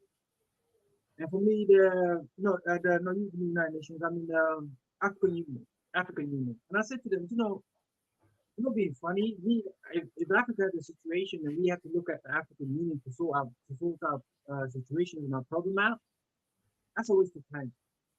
You're just basically running straight into the hands of your enemy. Yes, African Union is in Africa. Yes, African Union is supposed to stand for Africans. But then I question them and I ask them, like, do you know the languages that are spoken in the African Union? The 5 main languages that are spoken in African Union, in Africa. If I told you about African Union, European Union, they talk European. And within their own constitution, within their own government or the organization that they have, for the European Union or the Arabic Union, they speak in their own tongue. So I went and I researched, which I found out was last year, talking to someone, and he said, do you know what language they speak in the European Union and the African Union? 5 main languages. Number 1 being English. Pre-colonial, again, right? Secondly, Arabic, again, colonial. Thirdly, Portuguese, which you know what very well from long time ago. We have that history. 4th language, French, which Mali and these other countries that are fighting within West Africa, which Kenya Rebel just replied to and mentioned to me, this is taking place. And that's the thing we're looking at, like, you know what, this puppet needs to be taken down, knowing that we need to get all these people out of play. So African Union speaks these 4 languages, and the 5th one is Swahili. And as someone said, oh, Swahili is native, it's African. I said, nah, apparently if you done research, you research properly and know your history, Swahili came about because of the trading between the Middle East and also Africa during the time they used to speak Arab. So what they did, they mixed the Bantu language with the Arabic language. So it's basically to cater for the Arabic, for them to be able to enter into Africa and move out of Africa, and also for trading reasons, even though they had the Arabic language. Looking on that point, me myself standing here, I remember like 6 years ago, I said, it's funny that in a curriculum, my child can learn French, my child can learn Italian, my child can learn Mandarin, but within the curriculum of my education in Europe, there is no African language. My child cannot speak a Yoruba language. My child cannot speak a Hausa language. My child has no right to choose it to speak Shanti language or Zulu language or Swahili or Kikuyu or any language that's based in Africa. All of it has to be based in Europe. Why? Why is it? So when you asking this, I kind of, directed myself way out of the whole I'm putting the whole continent of Africa into it. Going back into the box of Kenya itself, looking at it, I mean, I don't know what Azimio are gonna do. Kenya Kwanza, what approach they're gonna approach, the parliament with. If there's any faith in us having any faith in like actually having something change.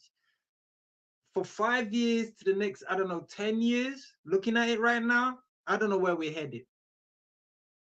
But I do salute places like Tanzania, where tribalism is out the window. They found their own language, which is Swahili, which they speak, which is the main common language there. That's a start. Tribalism is out the window. And there's a kind of getting together and kind of trying to get rid of corruption. So it's possible. It's not saying it's impossible. But Kenya is just next door. And it's embarrassing. People used to point at Uganda. Now Kenya's got to look at itself. Like, where are you standing now?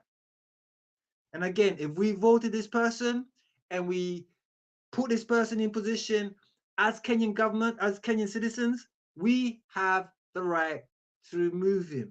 You employ someone who does not do a good job, you have the right to fire him. So he has 5 years, either that or find him to stand down. But then if he does, who are you going to back? Who are you going to put in his place? Is there anybody right now in Kenya like this is a patriot? This person's for Kenya, such as Malian or the West African president stepping out and saying, you know what, all the ambassadors of Germany leave our country. All these ambassadors from France leave our country. When are we going to make a stance? And we need vibrant, young, fired up, ready to go young ladies or men or gentlemen within this day and time. So, there's a mentality that we can't have women leading us in our country now. Oh, having a Kenyan women president is out of, nobody has that concept. That's crazy. All that is going to go out the window. Because we've seen great leaders that are females. For me, I believe that a female grows you up to show you how to walk, how to dress, how to help yourself out in terms of going to the toilet and so on, teach you how to talk and walk, but cannot be your leader in a country. Like, really. But once you became a man, now you decide to tell a woman where she belongs, where she doesn't belong, when she showed you how to walk and talk and to do the things that you do. Then you disgrace your own mother and disgrace females as a whole aspect because you're a big guy. If it wasn't for them in the first place, you wouldn't be the man that you are today. So they can be motherly, and yes, they do have maternal way of dealing with the situations more than us who are masculine. We rule with masculinity, like power, law, govern. This is what we do.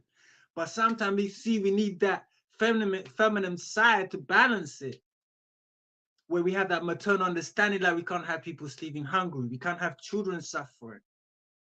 For men's like, oh, man's got to be a man. No. So the woman's like, people got to eat before we sit down and talk about things. Let's eat first. So for me, I have no faith in this, I'll be honest. And I don't know where we're going, but I've been very patient since the election took place. As we're standing right now, where the future is heading, I do not know. Because if Kenya is waiting for Raila to become the president, how long is he going to stand up for a president? He's got a short period of time. Can he keep up with the WhatsApp? Can he keep up with the Instagram? Can he keep up with the Twitter? Can he keep up with the TikTok?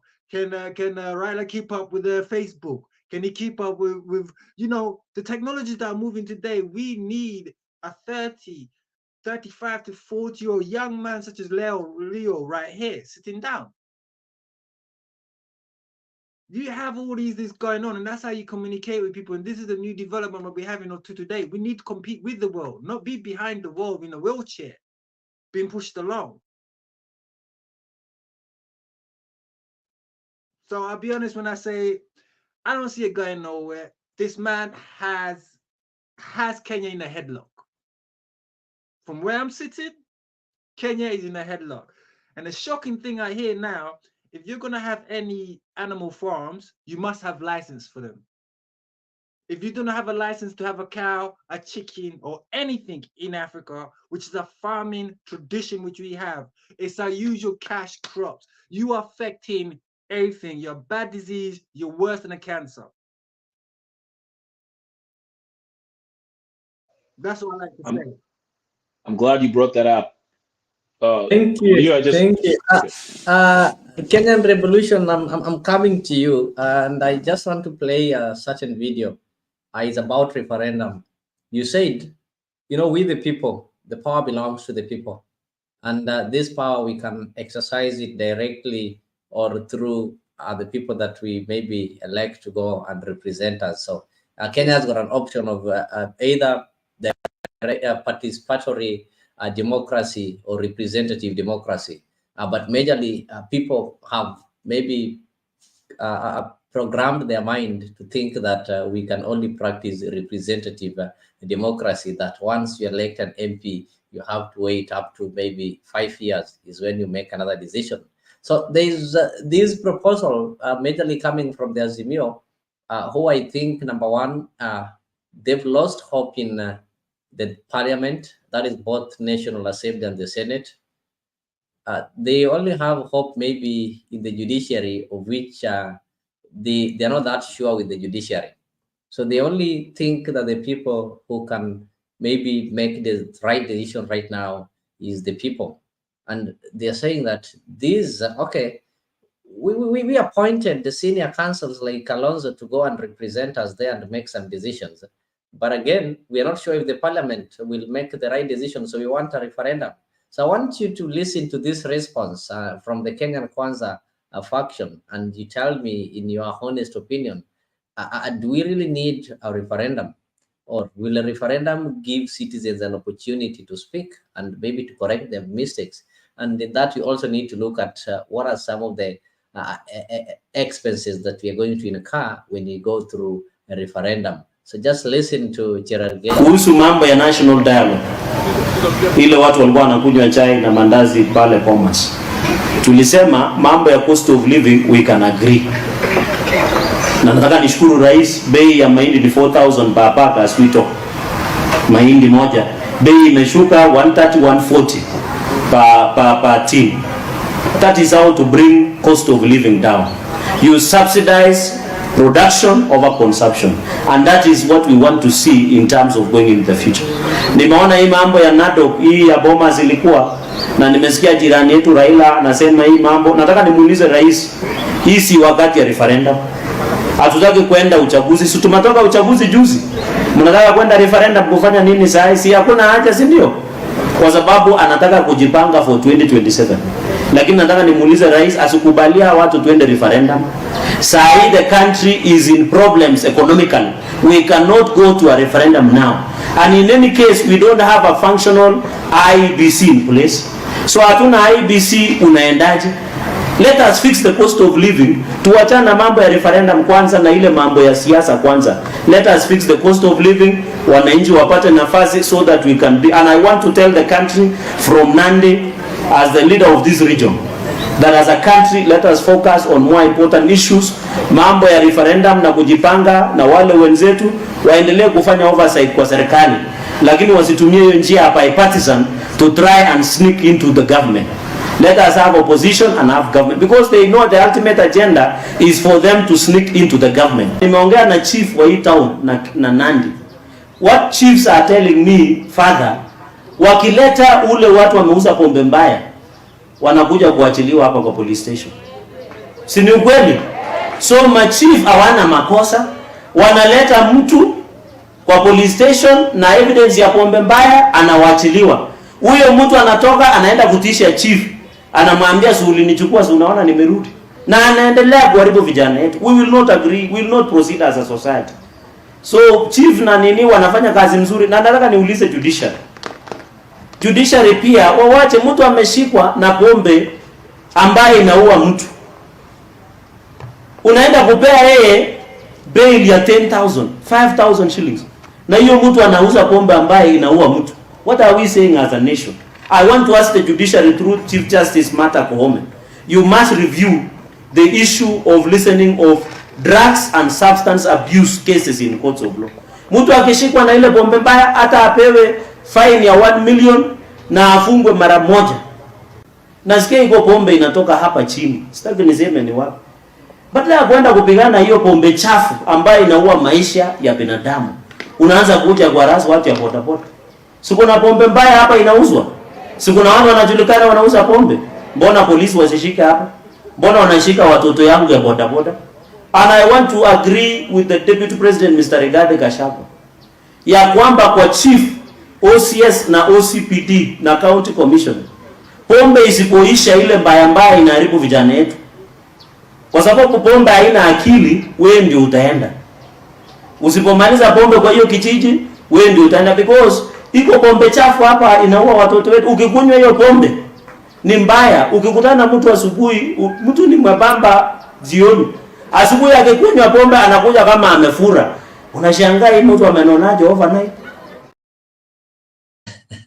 Okay, let me cut it there. You know, that video, if you listen to it, you can draw so many conclusions on it. So I just wanted to get the referendum part of it. And apart from that, there's a lot that has also come. Like there's a Cherargei who is a senator trying to tell us how maybe some disorders should be punished. Pombe Aramu, how these people should be fined 1 million. Now Fungwe. And yet, is that one the real problem that we have in this country? We have people who are doing some evil things that are costing lives and they are walking free. Most of them are MPs, actually. Then again, I don't know, you attack, and you'll also agree with me that the people who are taking your Pombe Aramu, it is because of the economic situation. Nobody would choose to take Changa and leave beer over there. If the only thing that will make them take Changa is because they cannot be able to afford beer. So any sane government should ensure that people's economic status is raised so that they can also be able maybe to take these other better drinks. I know in most countries in Europe, people take alcohol. And some of these countries, I understand that people don't even take more than 2 bottles. Not that they cannot be able to afford, but that discipline comes there. Somebody is so engaged that we think that if I can take like 3 bottles, I'll miss work. But why do you find youths drinking the entire night and even during the day? Because they're idle. They don't have something to engage them. So this is somebody, the only thing they can do is to drink. But somebody who is employed, you won't drink during the day because you have something to do. So I think we are having a country where people are really joking. So revolutionary, I just want to hear your view on this referendum issue. Is it a solution? Should we have a referendum now, or it's going to be costly, or it is just maybe because the way Cherargei is speaking and referring to the National Dialogue Committee's report with some disrespect, it tells there wasn't some goodwill in constituting that committee, and it tells those guys what wakukula chai na mandazi, and you know a lot of money, taxpayers' money, was used in this meeting. So does it mean that they approved? They are the MPs and the senators approved, yeah, a committee to go and sit, take chai and mandazi. So, and they knew very well these people are not going to come up with anything that is going to help the country. Why were they allowing these people to go and sit in bombers? Yet, in his own opinion, they can sort out this thing without the bombers.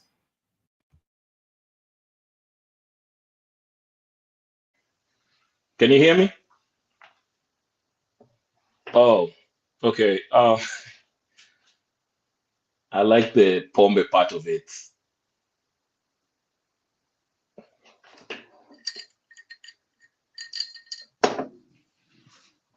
Pombe chafu. Anyway, let me get serious. Let me get serious.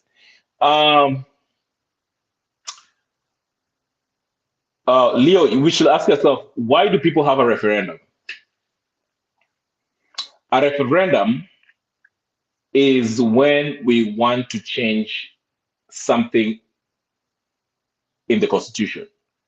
What is the Constitution? The Constitution is the contract between, the contract by the people, okay?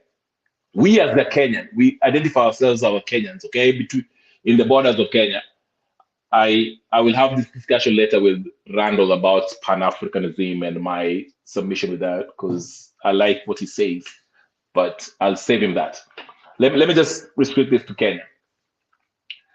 We Kenyans, we agreed upon the 2010 Constitution, okay? It is a contract that defines how we rule ourselves, okay? How power is distributed, okay? So if there's any change that we want to make in the Constitution, it has to go to the people, okay? That's why we have a plebiscite. Everyone, inapelekwa kwa mashinani everywhere, so everyone can vote. It cannot be done just by the parliament. Of course, the parliament will be the first step. In order to have a referendum, it has to go through the parliament, because the parliament is the legislative body that has our representatives. Then the representatives, they'll argue the case and say, okay, let's pass it. Let's take it to wananchi so they can vote on it huko mashinani. So everyone who wants to participate will vote yes or no, whether we want to change or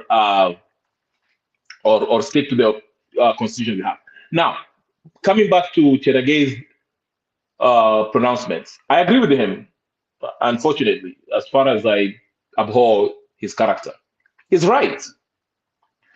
How does changing the constitution, taking it to a referendum, because the reason why we're going to from the NADCO report, if you've read it, Leo, there's some raft of proposals. Part of it is creating these positions, the official opposition, whatever cabinet, chief cabinet position, the prime minister position, in order for them to be legal in our legal setup, how we rule ourselves.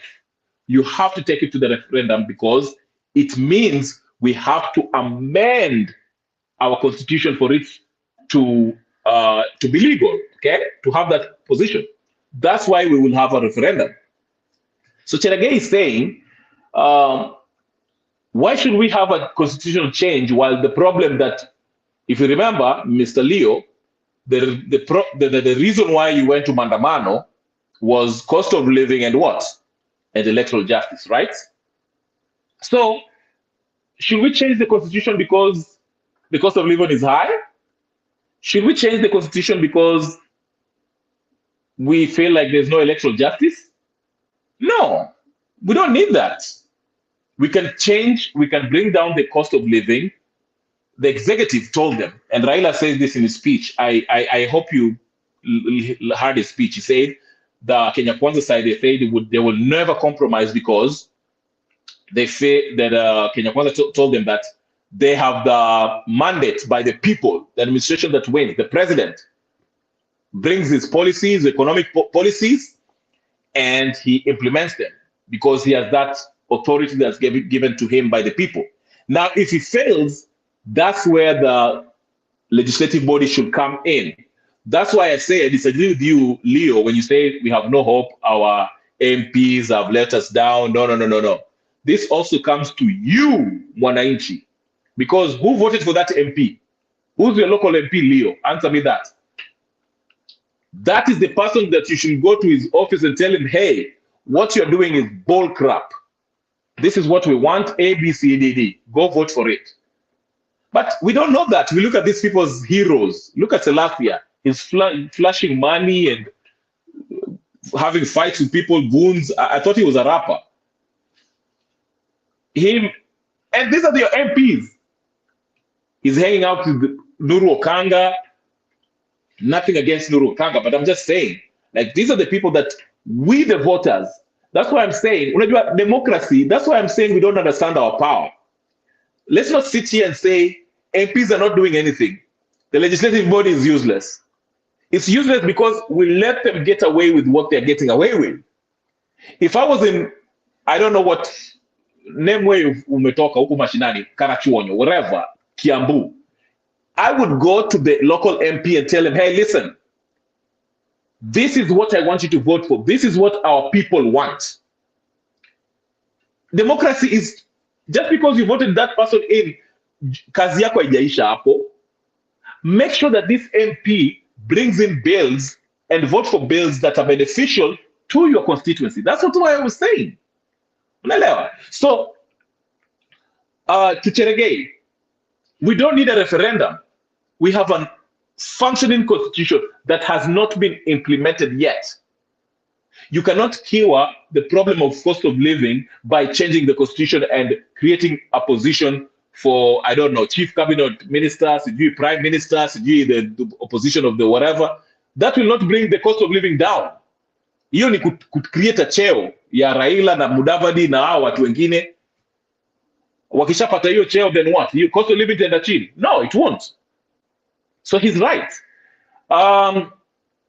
Then what else? So anyway, the problem, the way you phrase that question, it kind of makes me feel like no offense, it makes me feel like you don't understand why people have referendum. Referendum is only held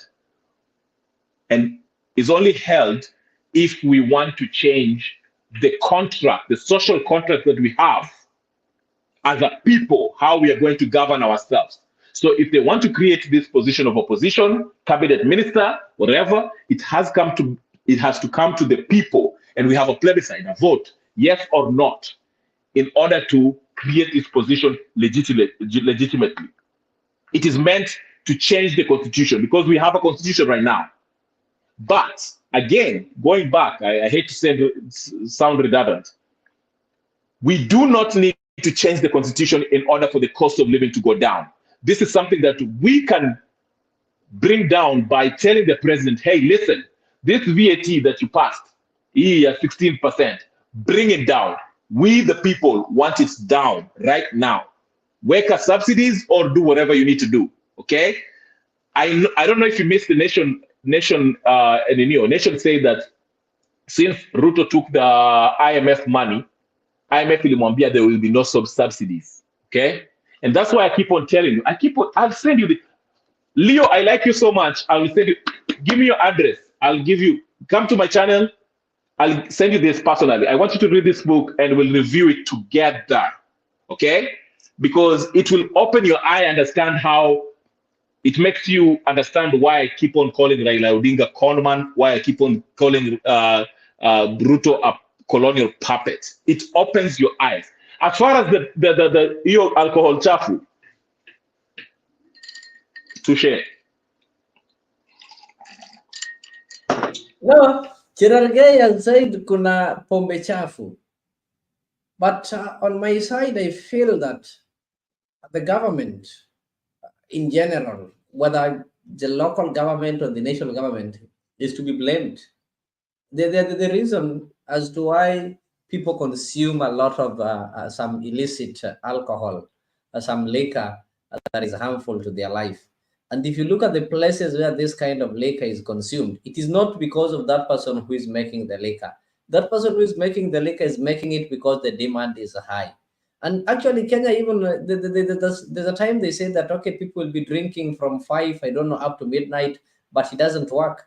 There are countries that people drink 24 hours, but people drink responsibly. There are some other things that keep them engaged. But the moment you are not engaged, this person doesn't have money, this person is hopeless. So they tend to go and relieve their stress in some temporary remedies. It's like somebody taking some painkillers, because when they take these painkillers, they don't feel the pain. They're forgetting that immediately the painkillers maybe will get out of their minds or out of their body, then the pain will come back. So they keep on drinking and they find themselves becoming addicts. Look at the demographics where there's a lot of alcoholic. Go to places like Kiambu. It is not that Kiambu we have people who are poor, who cannot afford beer. It is because in Kiambu, the population there is high and most of these people are unemployed. So what do? Unaenda mahali, unaenda kutafuta kazi, amekosa kazi ya mjengo. Akikaa mahali ile 20 bob alibaki nayo ndio amepata mama pima. So I think we just need to keep the youths engaged, create more employment opportunities, then we'll fight alcohol. Okay. Randall has something to say. Randall, go ahead. Does Leo drink? Do you drink? Okay. Who, me? Me? No, Leo. Or Leo? Okay. Leo. Yes, I do drink, actually. I drink. Oh, fine. But you know how to control your drinking behavior, don't you? Actually. Right. If you're rich or you're poor, does that mean the more money you make, the more drunk you get? The more broke you are, the more you don't drink or the more you drink? I mean, how does that work when it comes to drinking? Randall. Randall. Yes. Leo makes me drink.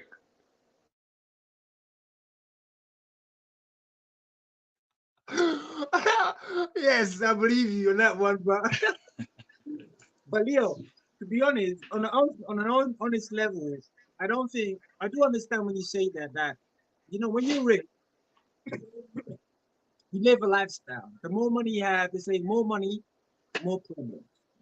When you have money, you do things you will not do when you're poor.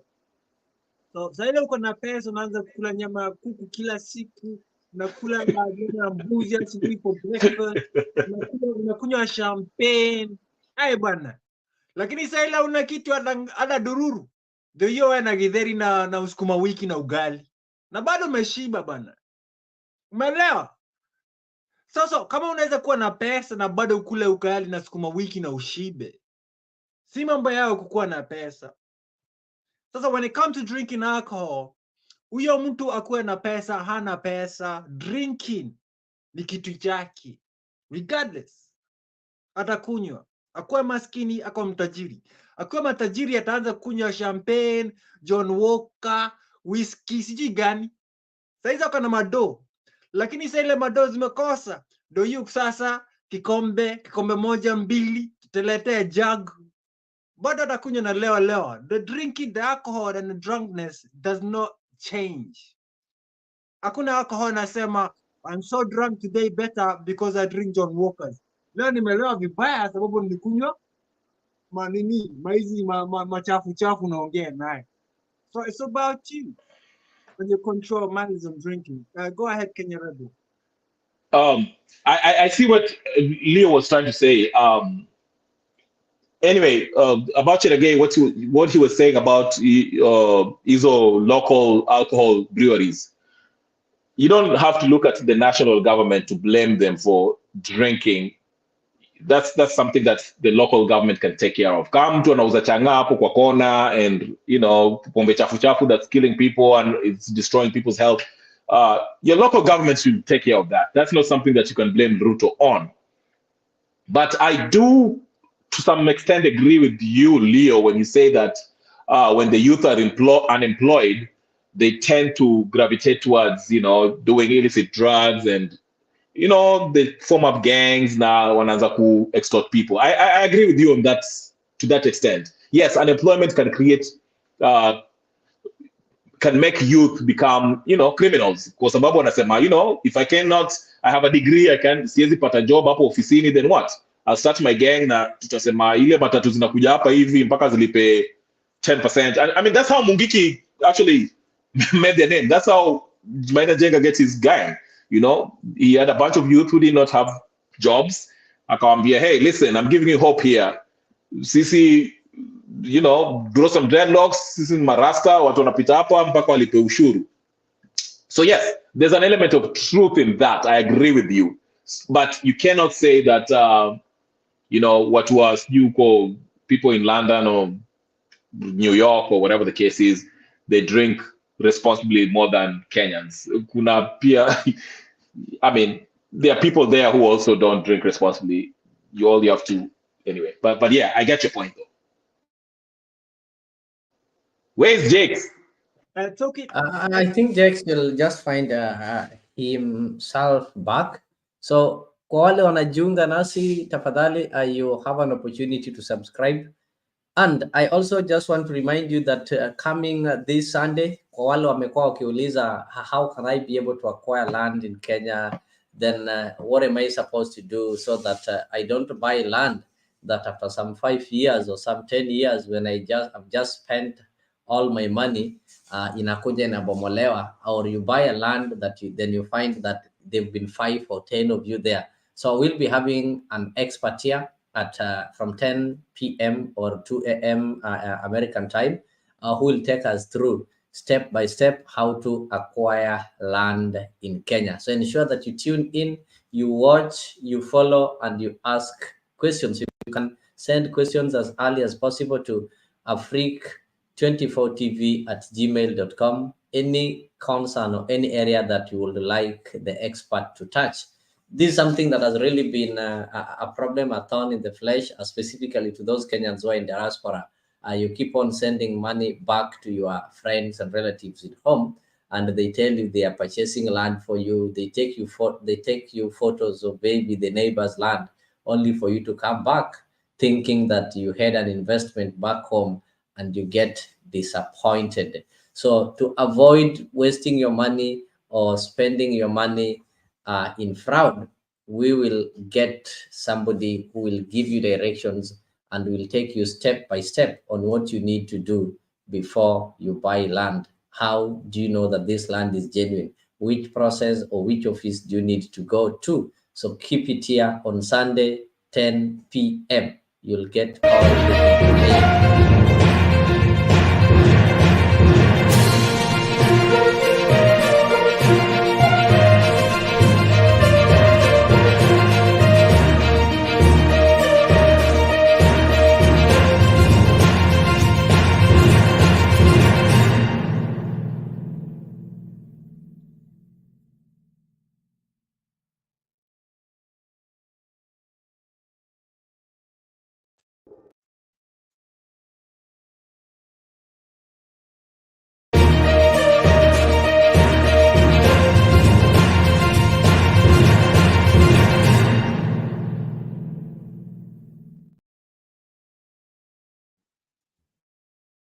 All right, guys, there's this issue that as we wind up, I just wanted to see.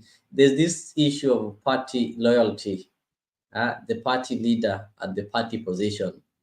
It's a disease in this country, specifically with the major political parties. It started with the Azimio coalition, and it seemed the Azimio coalition things are settling. Some are in court, and some have been maybe deliberated on. Now the disease has gone to the Kenya Kwanza coalition, and you'll understand that they were supposed to do the grassroots elections, the first one on 9th December, that is 5 days from today, but that one has since been postponed. And I think my gaze and your gaze are the same, because when they postponed it, we knew that things were not right. The house was not in order. And as days go by, instead of putting the house back to order, things are falling apart. So we don't know what is going to happen. And it's a great concern that even those people who went to the Bombers, the dialogue committee, they had it as an agenda, something called how to bring sanity to the political parties to ensure that people become loyal to their political parties. So it's a war that I don't think it will have to end. So let me just allow us listen to the UDA Secretary General addressing this issue. Then we can be able to try to say something about it. Now, UDA Secretary General Cleopas Malala says all Kenya Kwanza affiliate parties should fold and join UDA ahead of the party's grassroots elections. Now, speaking in Nakuru, after unveiling the party offices in the county, Malala said the postponed party elections are meant to allow adequate preparations for a credible election.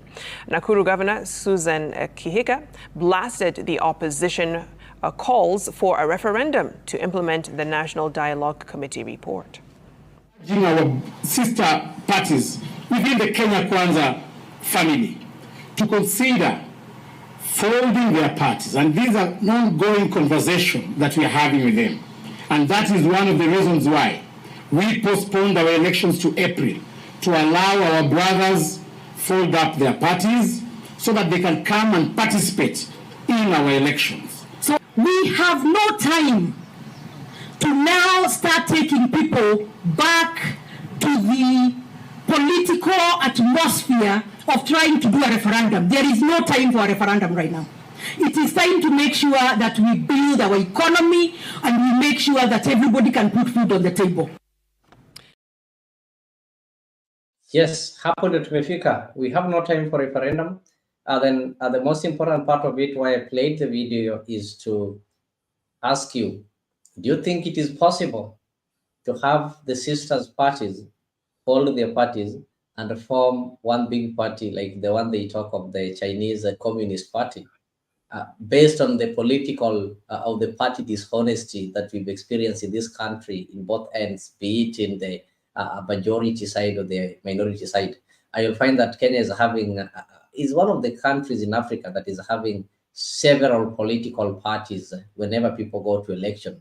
And if you try to look at the reason why we have different political parties, is lack of trust. People don't trust maybe the party leaders, or they don't trust the party structures. So they're using these parties as a vehicles to win elections, and they would rather prefer to go on a coalition that have their parties folded, and so that they can have one single party. Simply because if I contest in ODM, I'm not sure whether I'm going to be given that ticket. Let me use given, because it is normally hard to prove that somebody won or somebody was given based on how it is normally done. It is not that transparent. So somebody feels that if I fold my small party and join ODM and I lose nominations in ODM, that is the end of it, and I'll not have an opportunity maybe to go and try it in a different party, based on that we have law that prevent you to move from one party to another within a certain period of time. So somebody prefer that I have my party, maybe I call it Ford Kenya.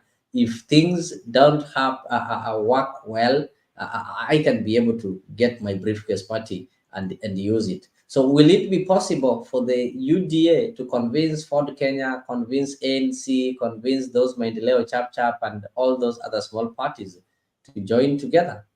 And why do you think these other parties are so reluctant? They don't want to fold their parties. They don't want to join UDA. They are comfortable supporting UDA. They are comfortable enjoying benefiting from UDA, but they are not willing and they're not ready to fold their parties and now say, we are no longer members of Maendeleo Chap, we are members of UDA. What is so hard for them to achieve this? Let me start with you, Revolutionary, then I'm seeing Jax is also there.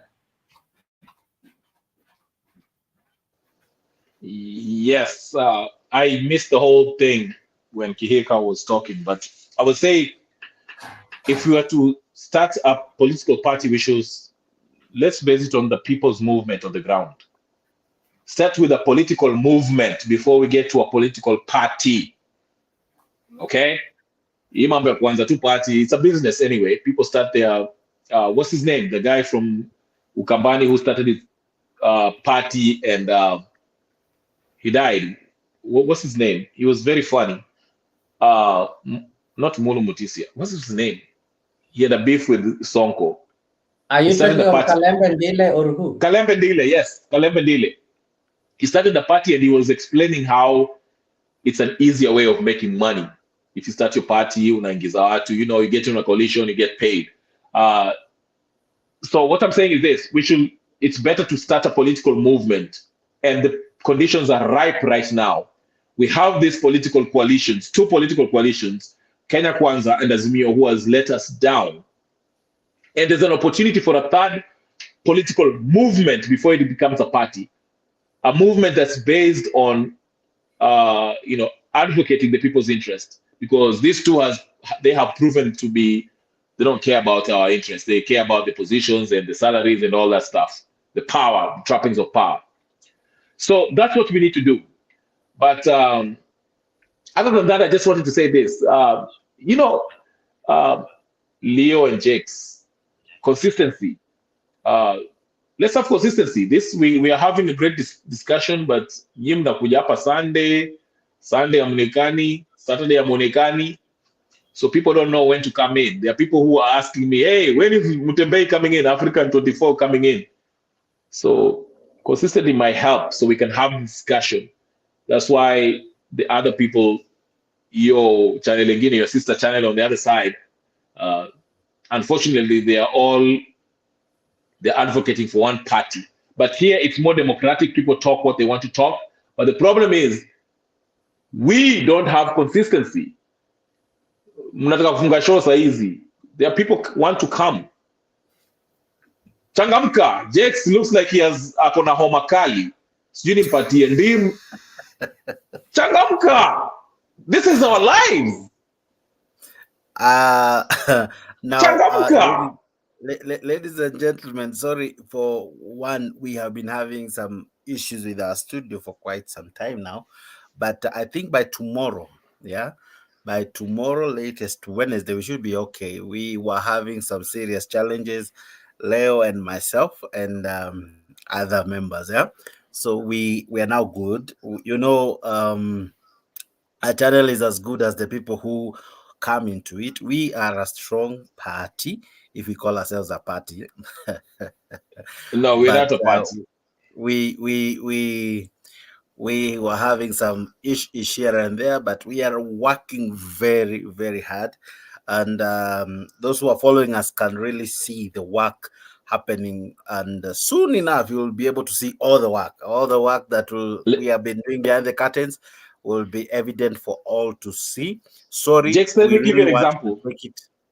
Just one moment. We really want to take it upon ourselves to really apologize and say we are deeply concerned by how much you guys really long to watch and view our shows, and unfortunately, we are not able to be throughout, but we are coming out stronger and better. Just hold on, kidogo tu, nikahit kadogo. But soon we are good. Like now, I was live on TikTok and I'm streaming using a phone. And but need to be kiasi. No need for concern from anyone. It has been sorted out. So we are now good. We are now good. Asanteni sana. To our viewers, continue subscribing. The numbers are growing on steadily and fast. Thank you to all who have subscribed on TikTok. We are now past 1,000. Growing strong and big very fast. Thank you so much. It's the new kid in the block. And this kid will be doing things. Maajabu hapa kule. Thank you for Leo, for everyone who comes in, the panelists, Kenya Rebel, na wengine wengi. So we just ask unipatangi shout out lakini Jax jingu nani hakutanitumia kasi wale. Okay, endeleni tu. We thank you for your continued viewership and for continued participating even on this live broadcast. Thank you, Kenya Rebel, for always being part of the show. Tell them to subscribe to my channel. Just one moment. Sometimes I'm not sure if to praise Jatello or to praise Kenya Rebel. But follow this guy on YouTube. He has a nice channel. Hajatuambia jina ya channel. Jina ya channel ni ndefu tu kama jina lake. So look for that. Ni jina langu, Kenya Revolutionary. Go subscribe. Let me remove this banner for you so that you can see his name. Think his name is Kenya Revolutionary. Long name. Look for that. Type it on YouTube. Yeah, he has over 700 something viewers, subscribers rather. Yes, we are pushing for 1,000. Let's make him reach 1,000, and as well let's allow a freak if he capo, by you subscribing. Actually, subscribing is free. free of charge. Just subscribe. Let us grow together as well. Subscribe to Afrique. Now, the good thing about Afrique, subscribing guarantees you enough prizes. So subscribe, and you never know. You never know. Subscribe to my channel and I'll give you some knowledge. I'll send you this book for free. For free. Subscribe, hit the notification bell, and you'll definitely get content from all our channels. Can we go back to the show? Yes, sir. Now, Leo had asked a very nice question, and equally, I'm glad you played the clip. Now, it's interesting to see what Susan Keheka, my governor, is saying at the moment. It's very quite interesting. We were here before. When the former DP, who the president now, was telling us that we don't want kubadilisha katiba tutafutie watu wachache kazi, right? We'll be playing that very soon for you. He was saying very vocally that he doesn't want iwe kuhusu wakubwa, yeah, na haja zao. There is where he was really vocal, saying that it's about mama mboga, mtu wa chini. You know, he was saying tuanze pale chini, tufungue kazi kwa wale wengi, you know, badala ya kufungulia kazi hawa wachache, tuunde sera ama tuunde projects ambazo zitaandika kazi vijana wengi. Fast forward to 1 year now, the report is out, and what was so loud in that report is that it spoke highly and more about offices to be created, funds for these offices, funds for existing offices, you know, and it was so silent about you, Mwananchi. It was so silent about you, Mama Mboga, you, the man called Hustler. You were actually absent in that report. In any case, you featured in the AOB. Matters that arose were we couldn't agree on 2 issues. Of course, one was thrown out in court, and of course, in January, it will find its way back. But the cost of living was never addressed. In any case, Kenya Kwanza was not willing to address it. Now, today, or rather, UDA now is saying we don't need the referendum. Some may agree, but some in UDA equally are saying the report is good. We are giving it 100% endorsement, right? So it's already a nice, interesting conversation about to happen, where we'll have Kenya Kwanza for the first time fighting its own one. Why? Because the president has already given it a nod. There is Susan Keheka, the governor, saying it's not a priority. We saw the Secretary General there. We don't know what he will say. But when you look at the whole scenario, is this how eventually we begin to create some cracks in Kenya Kwanza? We saw Didi Nyoro very vocal against it. We saw the Molo MP very vocal against it, Wamoshomba and many others. But you as Kenyans, you who view us and look and watch rather these programmings, what is your take? Do you agree with the report? Do you agree that this country, with all its challenges, we need a referendum? We need to amend our constitutions, not to suit you, Mwananchi, not to suit you in any way, just to increase the tax burden, just to increase the wage bill. At the moment, close to half of what we collect as taxes and all goes to recurrent expenditure. Now they want to increase that. Is that what we signed up for? Is that what many campaigned for Kenya Kwanza to achieve? Was that the clarion call when they talked of bottom up? You know. So those are the questions. But Kenya Rebel, if I can come to you with the same. Is this where we see now serious divisions? If we have to go to a referendum, is this where we are going to now see serious demarcations, both in Azimio and in Kenya Kwanza? Because Martha Karua as well, we have seen her tweets, and she's not seemingly singing from Raila Odinga's angle. So what do you think? Yeah, I agree with Mata Karua, and you're right. This is actually, I think the people who agree with this report and want it to go to a referendum are people who are hoping that this thing will pass and the constitution will be changed, and they hope that they'll watapata cheo hapo kiti moja hapo mbili tatu.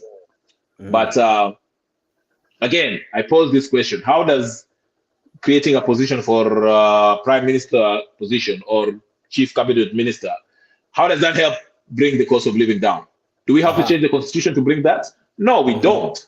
So this thing is a sham, and now it is showing. It is actually in exposing the people who really care about their positions and not care about the people's positions. I mean, people's problems. Wananchi, the common Wananchi's problems. None. So it's a good thing. Let this, and I think, to me, honestly, I was thinking about it. Maybe it might be a setup by Ruto, because remember at that funeral, you remember Mukami's funeral, the Deda Kimathi's wife's funeral. Remember that?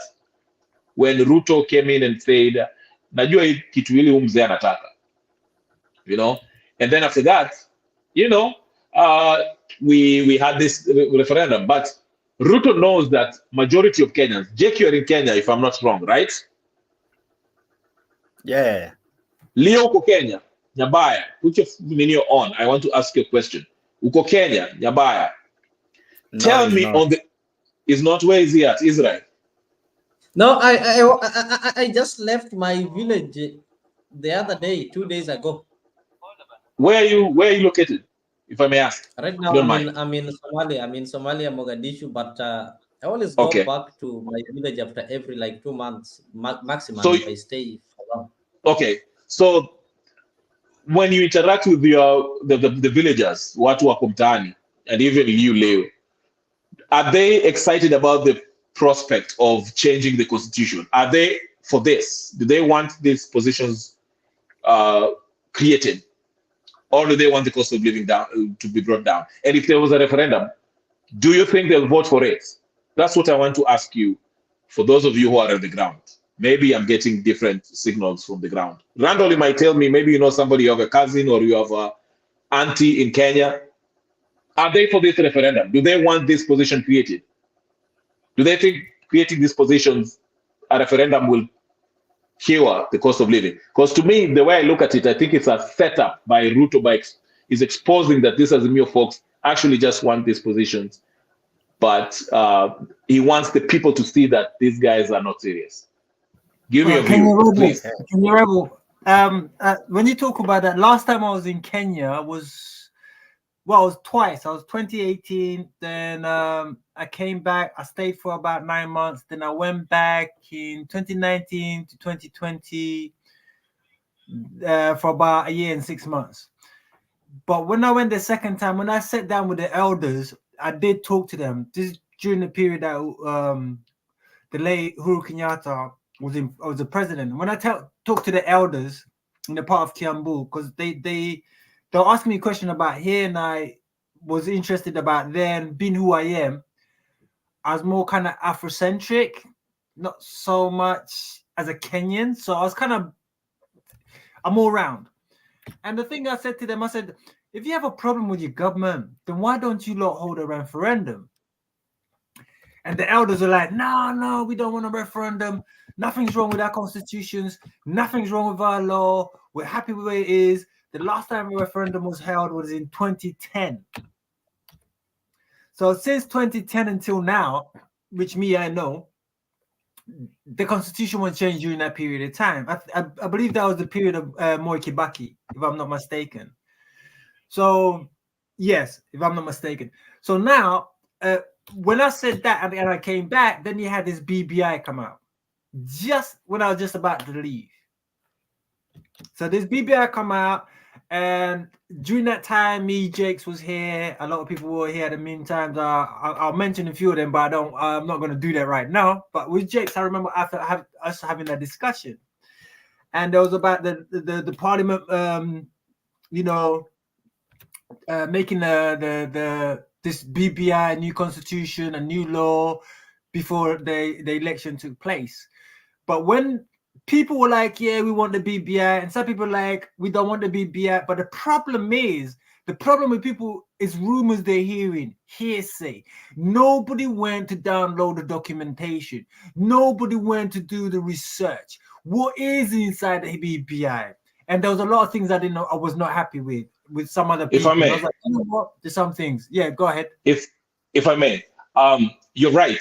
The BBI, they were trying to push this BBI, and once the information started coming out about what's contained in the BBI, which was basically a restructuring of the government, which was going to force a change in the constitution, majority of Kenyans rejected it, and that's why it gave Ruto a lot of followers, because he was against it. So that's why I was very specific. That's why I asked you. You've been away for some time now. Maybe perhaps Jakes and Leo, you are in Kenya, where Leo is in Somalia. Stay safe in Somalia. I think it's very kind of, yeah.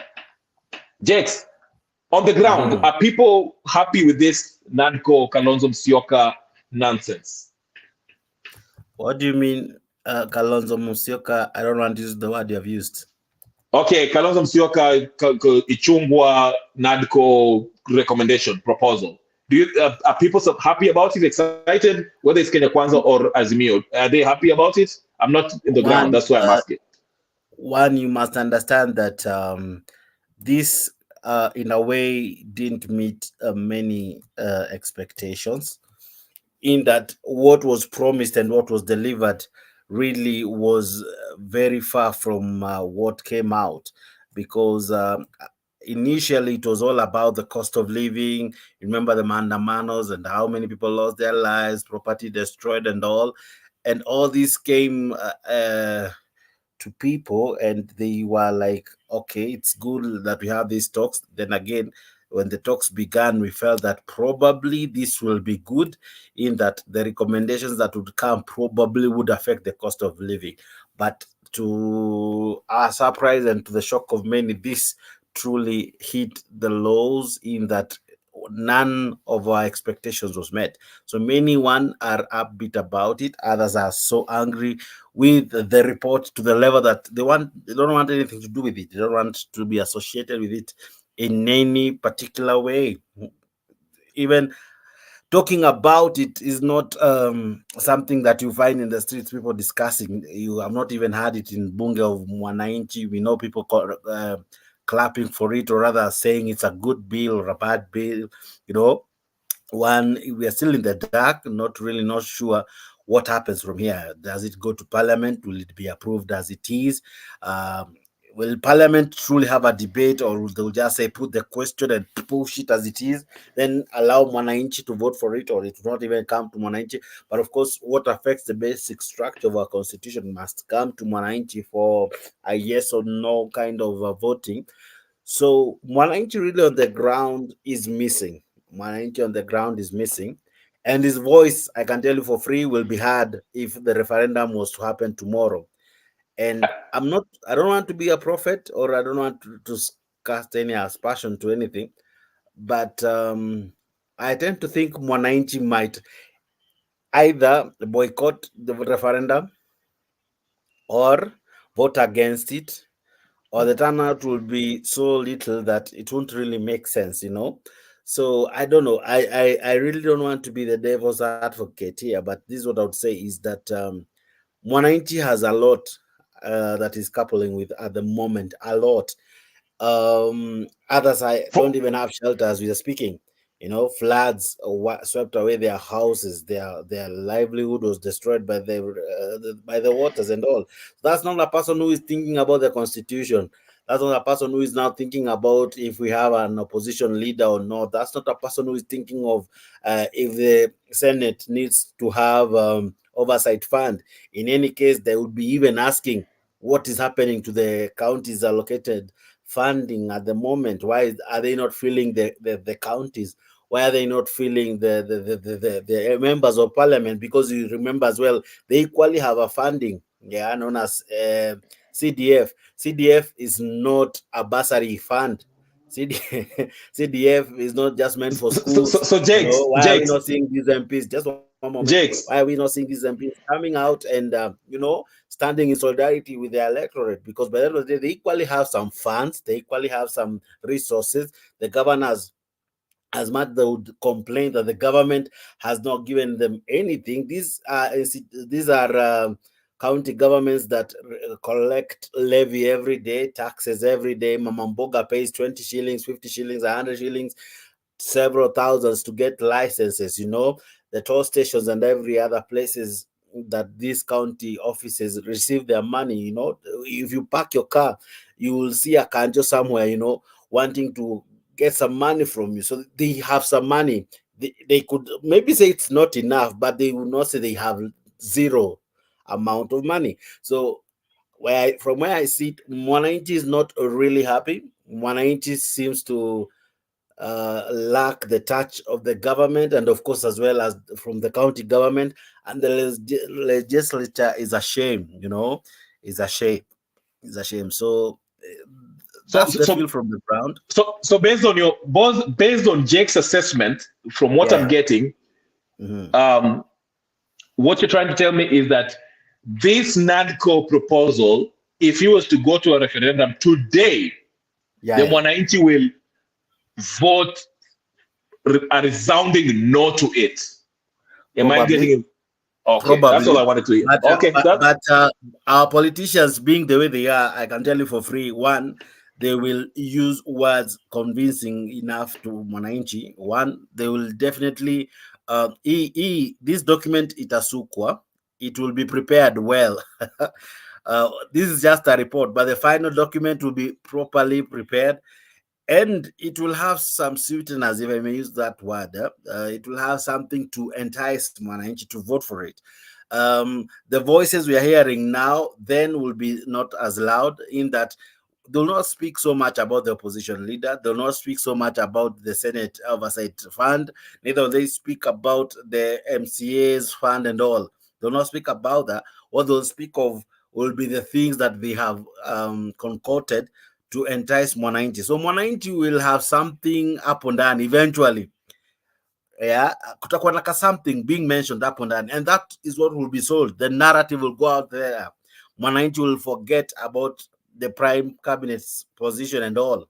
And eventually, somehow, maybe it might pass. The conversation from now will change. Right now, maybe people may complain about the positions, blah, blah, blah. But eventually, camps will be so clear. We'll have the no side and the yes side. The yes side will have reasons to convince. The no side as well will have reasons to object. As it stands at the moment, the no side seems to have the upper hand. But as I've said, the yes side will prepare so well. And the yes idea is the government. And it's interesting that now the government, case in point here, William Ruto and Raila Odinga, seems to be agreeing with the document. In fact, Raila Odinga said, to just quote his words, it's a good document, though not finished, or rather it's still a shell. He agrees with it. Now, it's interesting that what will complete this shell will be the sweeteners, will be the things that will entice, will be the bait that Rebel, who is a strong Azimio supporter, will say, kama baba amesema ndio, basi ni hivyo. So it will whip both Azimio supporters and Kenya Kwanza supporters. Basically, there will be no reasoning. They'll create a wave. A wave will be created, and here will now fall down to, the chips will now fall to either, are you a Kenya Kwanza supporter? Are you an Azimio supporter? And of course, the many, don't you ascribe to none of the parties? So basically, by the end of the day, something will give. By the end of the day, by the end of it all, something must give. So what will give? It will depend with how the yes team package their song, how the no team package their team and their convincing sentiments altogether. So from where I sit, at the moment it could be no. At the moment it could be a resounding no. But with time, it will be polished and you might be surprised. It might pass. Of course, not overwhelmingly, but it might. Or of course, we might see a surprise U-turn from Raila Odinga. You remember how it happened in 2005? Kibaki thought that it was all systems go, and then kidogo, another team came up, ODM was birthed, and we had the first defeat. So William Ruto could be as well being set to fail. Our pampered, yeah. I introduce a referendum. So when we are almost at, you know, Jake, you know, Jake, this is all a game, Jake. You know that. You know this is it. So and when you we know are what the almost final is voting, gonna be. The Raila final Odinga may stay touch-up is back, gonna be a touch of, and there, you know, you know, cost of living, cost of this, the NHS or the hospital bills, and all that's gonna be for the wananchi. But as you said as well, which is very smart. On top, they MPs have already made their own choosing of what they want. So when it is a yay or nay, they know what they're gonna gain out of it. Yeah. But it's gonna manipulate the wananchi at the end of the day. It's a game. Yeah. So it could also be a smart move from Raila Odinga to set the president up. Let him come out, prepare, you know, psych the wananchi to vote for the referendum. But before a week, a month, 2 months to the D-Day, to the referendum day, he pulls out and says, you know what, there are things we didn't agree. You know, just like he's trying to pull a card. There are things we haven't agreed on. We wanted the Wako draft. They brought the Naivasha draft, you know. And eventually he'll join the No team. And that will create another huge momentum. And that will be the beginning of what we call it, the greatest fall of William Ruto. Why? He will have lost in a referendum, him being in government. You remember what Kibaki suffered from? He lost while he was in government. So what happens? He ended up, you know, dissolve the cabinet, akabaki tu na yeye na Kalonzo, na I think the speaker and someone else. So eventually, Kibaki was left almost one man alone. You know, hakuwa na team. So Raila Odinga may pull a surprise. So I don't want to put all my eggs in one basket that Raila will go all the way saying yes. Neither do I want to put my eggs and say this thing will go fully to a referendum. Maybe it could also go the Uhuru way, waste time, you know, waste time on the whole thing. And then by the time tunafika 2027, waseme, you know what, we really need a referendum or to prepare for the next election. So it can also be a tactic that let's keep this man busy, you know, let's keep a conversation, right?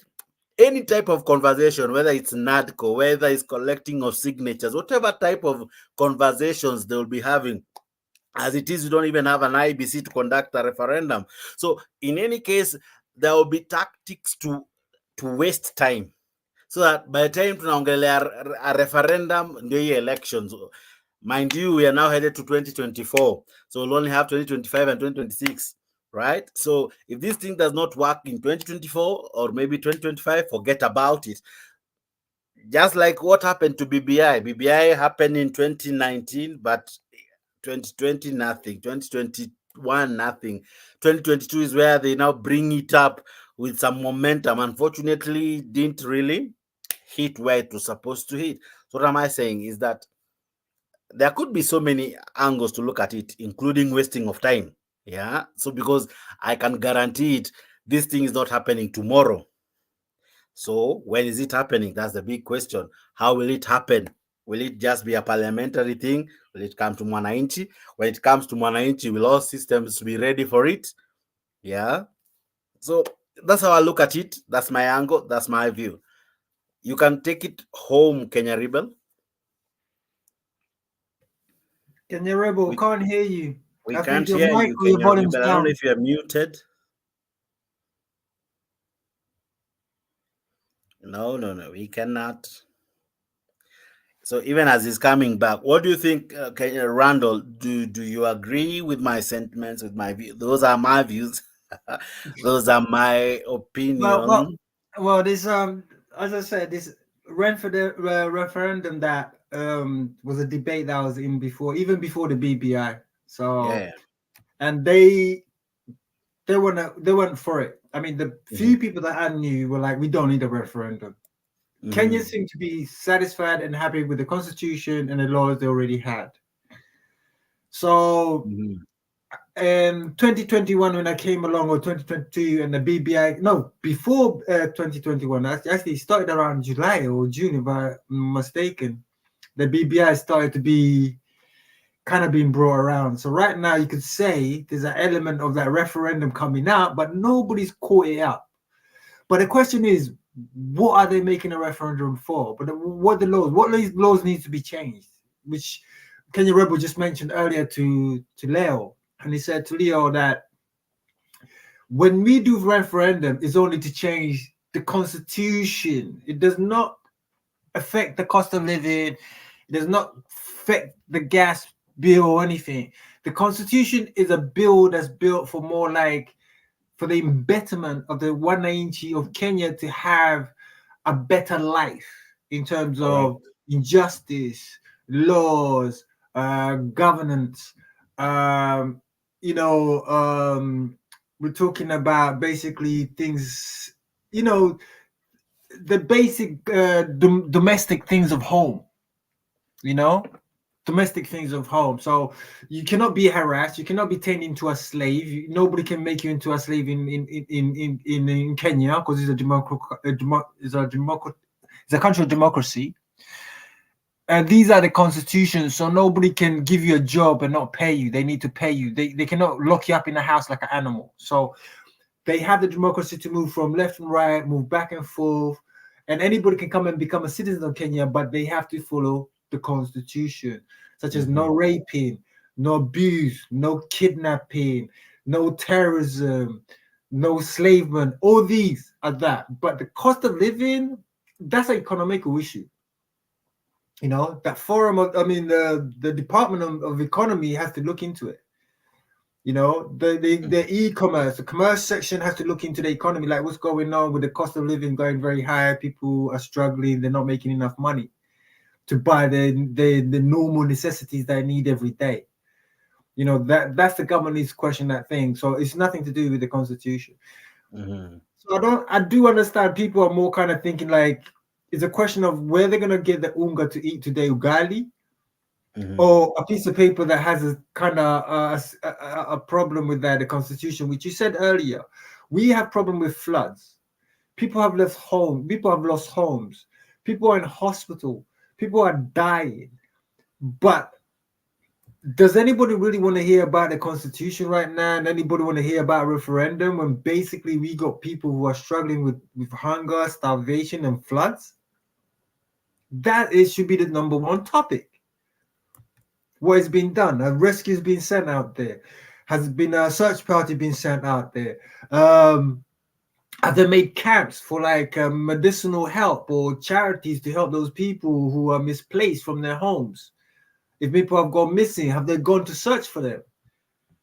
So between a referendum and between the survival right now in Kenya, I think survival is more immediate, like needs to be dealt with right now, more than thinking about the constitution, because the constitution right now is not so bad as it is from 2010, my understanding.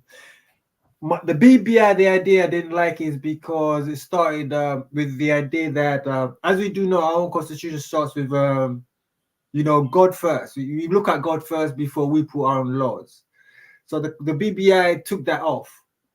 And it was man was God, man was everything, man was the word, man was no. That's what people said, that BBI, once we do that, we're going to start worshiping human beings as our God and our and doing what they say. But we put God first and we fear God first, and that's what we do. Then after that, we elect our leaders underneath, the armor of God, that we shall be led through wisdom and through the light and through righteousness to do the right thing. So it's questionable. So when you talk about this referendum, the thing is that would make me think is that what is so important that they need a referendum? What are they making? Do they think that they're going to put this referendum through? The parliament's going to accept it. The next day, Ruto will like pack his bag and just leave the state house because they won. That's what I'm wondering. What's the purpose of it all? Like, really? Yeah, that's what I like to say. My input. Okay. Kenya Rebel, I see you back now. You seem not to agree with most of the sentiments that I raised. What do you seem not to agree with? Hello, can you hear me? Yeah, now we can hear you. Okay. What I was saying is this: Raila will not switch up, because if you remember when this Mandamano started 7 months ago, he came out and said he wanted something akin to the 2008 Kofi Annan Accord, which basically gave him a power-sharing deal, the creation of prime ministerial position, and all that nonsense, okay? That's what he has been wanted. That's what he wanted from the get-go. So all this, and even Leo told us here that, you know, hii mambo ya cost of living, electoral justice, hii mambo walikuwa nasema tu ndio watu wagandie hiyo mandamano, just to seem that everybody wants to get into it. But the real reason, Raila and his friends and his minions, they wanted a position. They want a position for themselves. So finally they got into this NADCO nonsense with Kimani Machungwa and Kalonzo Musyoka, who's been, we know, Kalonzo Musyoka, do you know the history of Kalonzo Musyoka? Anyway, I won't go there today. I'll say these things in my channel because I want to sound as nice as I can in this channel. Changamka Jakes. I'm saying things. Rebel, I'm gonna get in touch with you on your channel to see what's going on with you, man. You gave me interested. I already wrote it down. I'm gonna link you on your channel, definitely. Right. And how to get real talk. By the way, I always go live every day between 1 and 2 US time. So that's like 5 o'clock or 8 o'clock UK time. You can join me there in live. Oh, okay. Okay, if you send me a link, that's fine. Yeah. Go ahead. As you was asking. Yeah, just like my name is spelled, just write it on YouTube. You'll find me there. Subscribe, and I'll go live tomorrow. Anyway, Jex, like I was saying, Changamka Jex, usijali. I'm okay. They wanted this, so they will take it to. They will try to take it to Nenio, but as I've said, it will not get to. Probably won't get to referendum because someone will go to the courts, or Kiom Tata, somebody, because this is not a proposal that comes from the people. This is a bunch of guys. Ruto and Raila sat down somewhere. They called each other and said, "Hey, listen, I'll send 7 guys to sit at Boma Center. Send your 7 guys so we can come up with a proposal, and then we'll pass it through the parliament, and hopefully they send it for a referendum." So it's not a people's initiated proposal. Remember, the BBI was stopped at the courts. It wasn't stopped at the parliament. It was stopped at the courts because somebody petitioned and said, this is not a people's initiative. This was Uhuru Kenyatta trying to create positions, changing the constitution so he can be a perpetual leader of Kenya. That's why I tell you, I have bottomless contempt for Uhuru Kenyatta. I even have a soft spot for Moi, that old decrepit. Anyway, never mind. Anyway, let me go back. So what I'm saying is this. Raila wants this. And that's why he wants a mandamano. And if you listen to his speech carefully, he says something. He said to avoid any mischievous person going to the courts trying to stop this this plebiscite. You know, we are going to pass it through the parliament. So the parliament, because you know, if the constitution has to be changed, it has to go to the parliament, and the parliament votes for it to go back to the Wananchi, because the parliament are the Wananchi. The parliament represents the Wananchi. Then the parliament votes for it to go to the Mashinani, so the people can vote for it. So he knew what he was talking about. But what he fails to understand is that these proposals are not coming from the people. It's not a people initiative. If the debate started at the legislative body, then maybe he will have a case. But these talks started outside. It was an extra parliamentary discussion. Kalonzo Musyoka is not an elected official. He's a bimbo that's trying to make money off Kenyan people. But anyway, so in short, what I'm trying to say is this.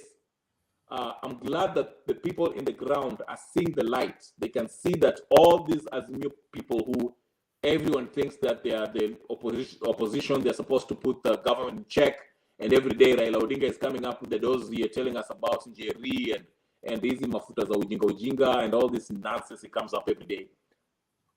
I'm glad, and I agree with Goodyear there. We should unite as Kenyans, but we should hold Azimio's hands and work with. Okay, when you say holding their hands, just go ahead and log off. You've had enough internet, Goodyear. But anyway, like I said, this exposes Azimio as being power hungry. They just want wanataka cheo, nothing else, and nobody will fight them. So I'm glad the people on the ground, in case the court does not stop this. Goodyear, subscribe, comment tomorrow on one of my videos. I'll send it to you. Give me your address. I'll send it to you free of charge. It will all on me. I'll send it to you. Whether you're in UK, US, Australia, I'll do it for you. Go ahead. Anyway, thank you, Jakes. As I was saying, these two people do not care about the Unenio, but I gave you the remedy. We should start by telling our representatives that you either advance our needs ama tunakutoa. And Jakes, go look at the laws of recalling your MP. You have to wait for 12 months. Actually, right now you can do it. Wali feature kwa nini. I'm doing a video on it tomorrow. Subscribe to my channel, everybody. I'm doing a video tomorrow. I want to feature these electoral laws because they don't want people to know how to recall your MPs, because they know we the people have the power, but we are not exercising our power. That's why I was so mad at Leo when he was saying the legislative body is not working, parliament is not working. So you need it. It's not working because we are not holding them accountable. Ni kama uniweke as the head of bursary na kuna pesa ya $1 billion. Mimi nikianza kununua mabenz and beamers and naenda kwa club.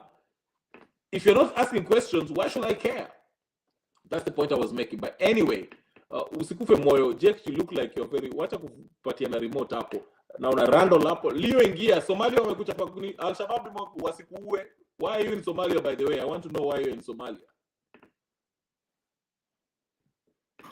No, I'm fine, Kenya Rebel. By the way, your mic is starting to crackle a little bit. All right, I think it's your laptop mic, or is it your mobile phone? Yeah, your earpiece was a bit more clear. All right. Okay. Yes, Jake. So even as we go on, we are glad that you chose and made time to watch and subscribe to our channel. Asante sana wewe ambaye umekuwa miongoni mwetu. Asante sana. I love these sentiments from Goodyear. Goodyear, you say we should unite as Kenyans, but we should hold Azimio's hands and walk them through to reality. Okay, I love that. I didn't read the whole thing. I agree, Goodyear. Sorry, I apologize. The reality should hit everybody, both Kenya Kwanza, Azimio, our members of parliament, that by the end of the day, it's not about who gets what. We just need services, Let me ask you, Kenya Rebel, we have so many MPs, we have so many women reps, we have so many governors, we have so many senators. If everyone is getting funds to do something, right? Yet, then again, what they are given does not trickle down to mwananchi. Are some of these funds even necessary? Were we in a rush to devolve our country only to devolve corruption, to devolve selfishness, to devolve incompetence, to devolve things that only hurt mwananchi, yet we term them as our leaders? But you see them fighting in parliament. You see them fighting in funerals. You see them raising weird topics, very funny topics. if I ask you correctly, do you think we need all these offices? And if that is enough, do we even need to add any? I'm so glad you say, what's with this thing, people meeting every weekend and arguing in somebody's funeral? Did you see, whose funeral was it in Kakamega when Salasia came in and what's this Kakamega senator, Boni Kalwale, this pinhead that was talking about Henry Kissinger being a good... Anyway, let me behave myself today. Anyway, like I said, Jakes, we have a very good constitution that works for us. Unfortunately, it hasn't. Watu hawafuatilii constitution. The law is there, lakini hatutaki kufuata. But now that somebody is butthurt because he wants part of the power, anasema is trying to blackmail everyone into creating new position and changing the constitution and going for a plebiscite. No, we should refuse this. Any constitution can work for all of us. It's good. Let's implement it fully. Watu waliiba pesa, tuwashike. Kama Ruto aliiba pesa, tumshike. Kama Uhuru aliiba pesa, tumshike. Kama Kibaki aliiba pesa, kama Murkomen aliiba pesa, tumshike. Randall, I see you want to say something. Let me shut up.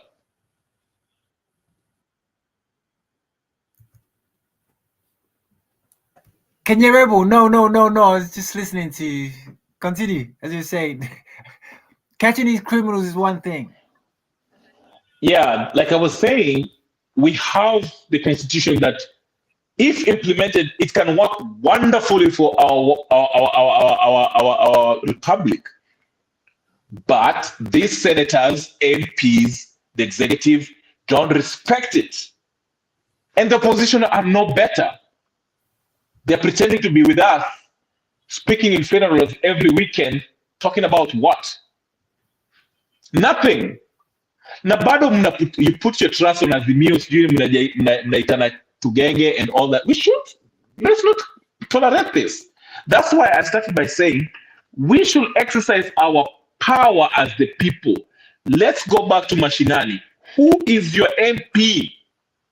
Tell that MP this is the deal and make him sign.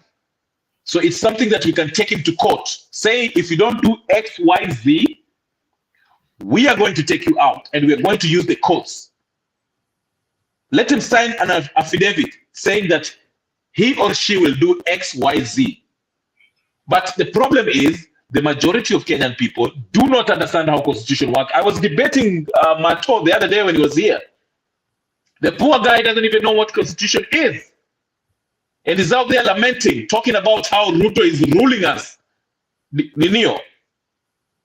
And you can go to the other channel and see how he's creating Ninio and talking crap. But he doesn't even know how to fight Ruto.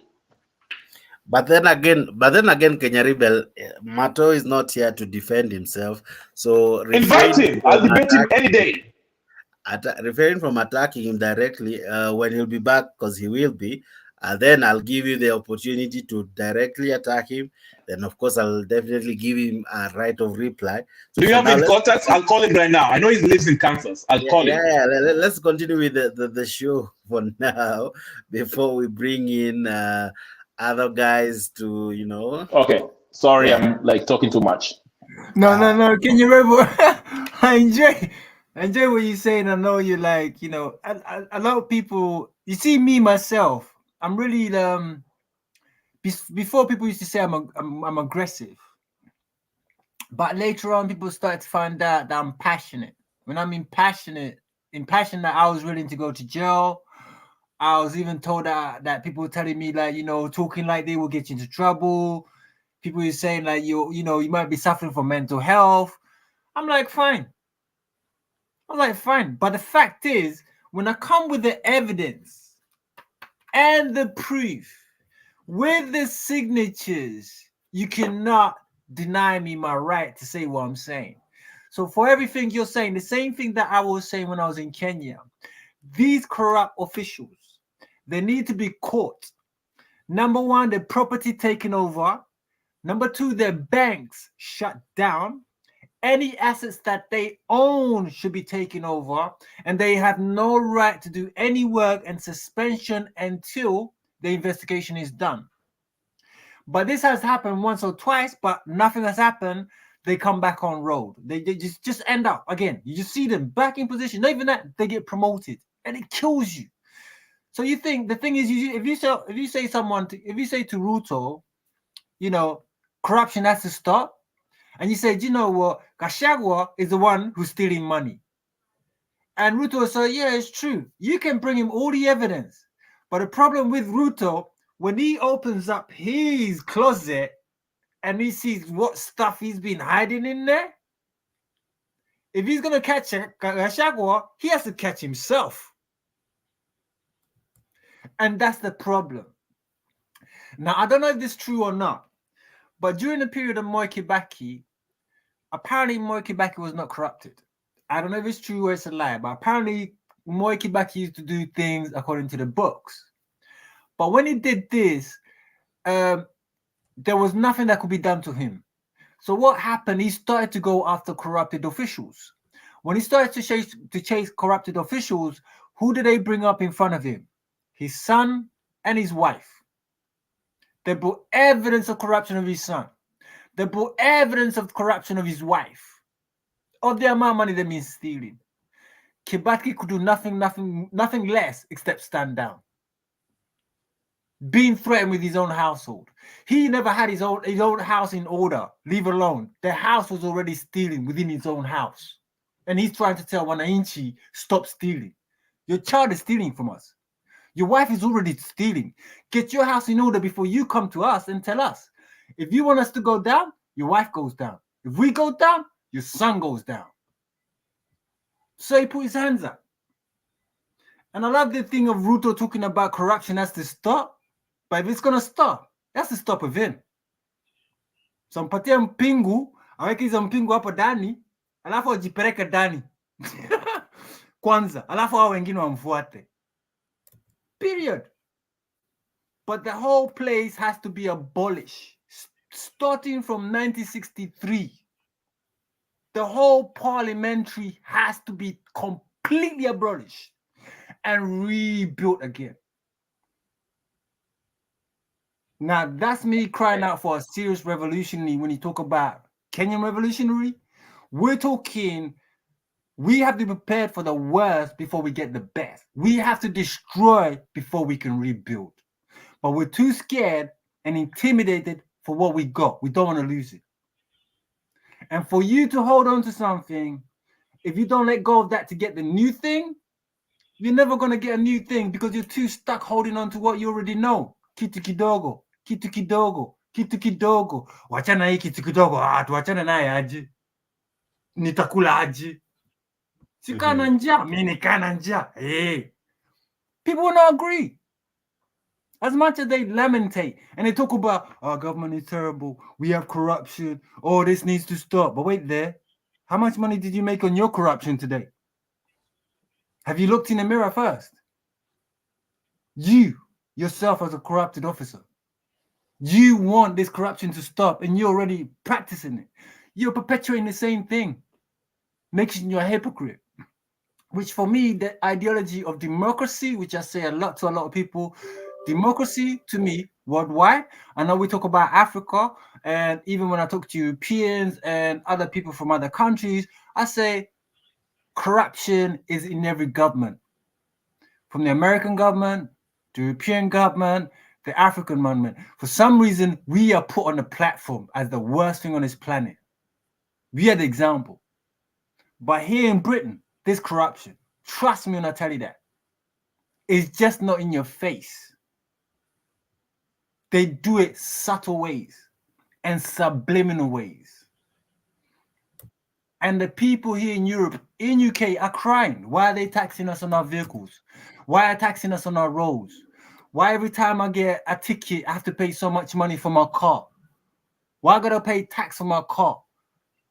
Why have I got to pay for pollution? And where's that money going to? Because I don't see nothing changing. Don't think they're stupid. They're paying a lot of money for loads of stuff they don't only see with their own eyes. Pollution. What pollution has changed since we started getting charged for pollution?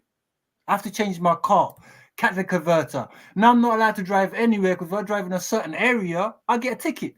For what? For your CO emissions. If it's not right.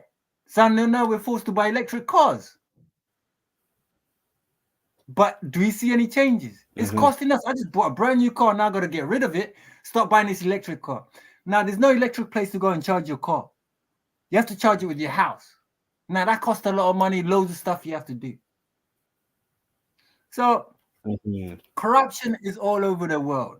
And I say democracy is hypocrisy. And as Bob Marley said, any law that is legal is illegal.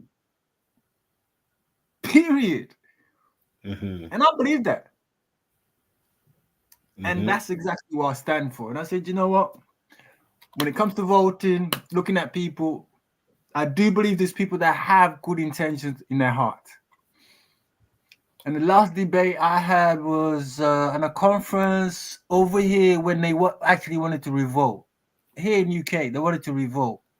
And I went there marching because there was a cost of living, the high cost of living, and UK, they were struggling with employment, there are problems with jobs. I believe that was 2010, 2009. And they said we need to revolt. And somebody within the debate was talking and said there's never been a revolt in UK ever. And I said, that's a lie. And they said, what do you mean? I said, I'm from Kenya. I can tell you your own history from UK. You've had a revolution once. They said, when? Oliver Cromwell. Oliver Cromwell, the statue is just outside in Leicester Square and people don't even know who that guy is. He was a farmer. He was not happy with the government of the country in UK.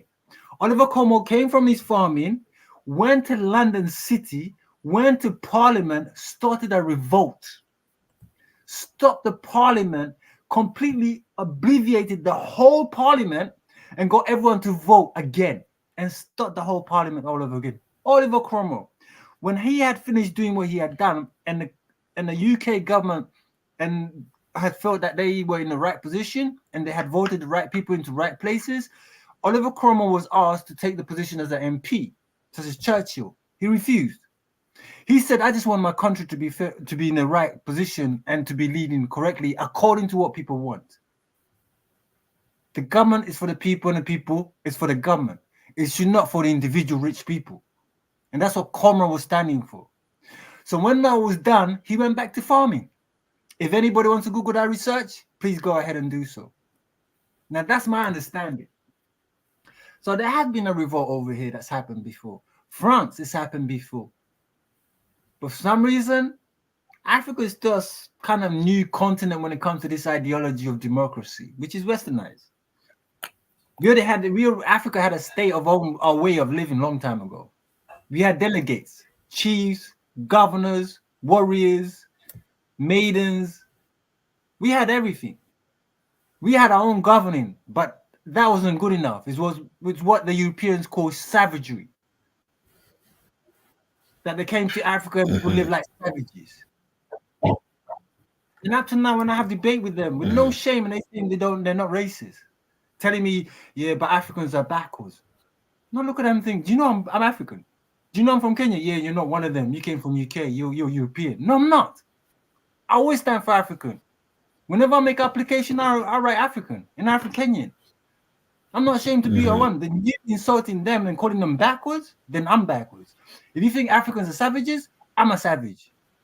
So don't think me and you are equal just because I live in your country and speak your language. I don't respect you at all. I have more love for my culture and I know the history of my culture way before you look. I even know your own history. So, Jakes, that's all I like to say. Go ahead, Rebel. Okay. Jakes, remember Yes, sir. Jimmy Wanjigi when Jimmy Wanjigi was in Mombasa? I wonder why you don't play that speech. I think that speech is very important because it highlights how much money has been stolen from Kenyans through the government, okay? And he said something. If the Kenyan people know the money that has been stolen from Kenyans through these governments, whether it's SGR or that stupid highway. That is enough to cause a revolution. That's what he's saying. I've been calling for this. That's what I'm saying. Kenya is becoming ripe for revolution because the people we look at to save us, because the country was looking at Raila to save us from Ruto. Guess what? Raila is shaking hands with this guy and they want to bring this thing to a referendum so they can create a position for himself and Ruto. Because remember, Ruto will remain the president, Raila will become the prime minister, Mudavadi will be the chief secretary, Kalonzo Musyoka will be the opposition, Ujinga. Okay? But that's what I'm saying. The conditions are getting ready. The condition is becoming ripe for a revolution.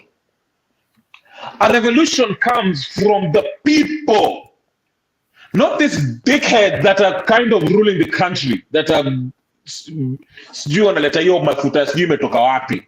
Nigeria and all that. Jerry is just being used. Okay? So what I'm saying is this.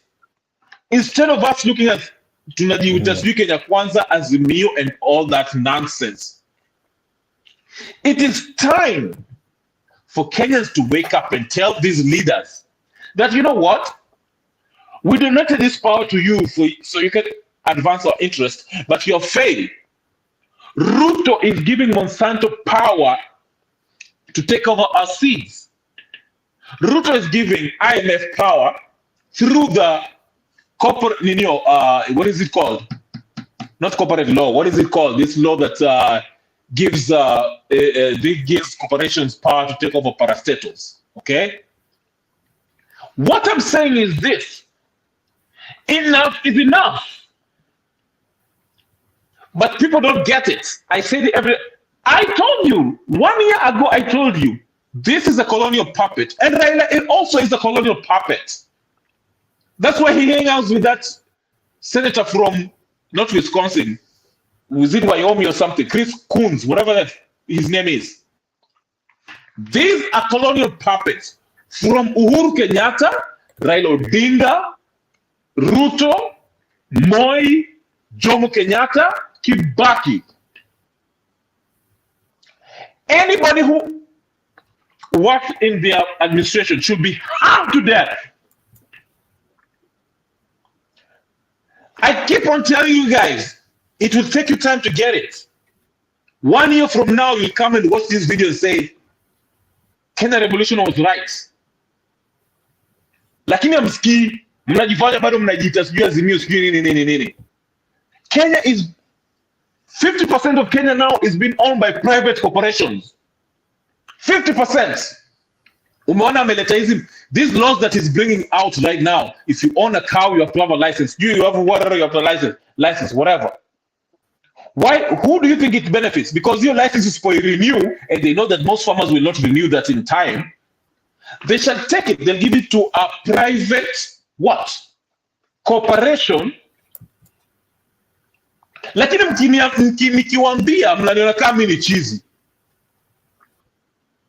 That's why I call myself Kenya Revolution.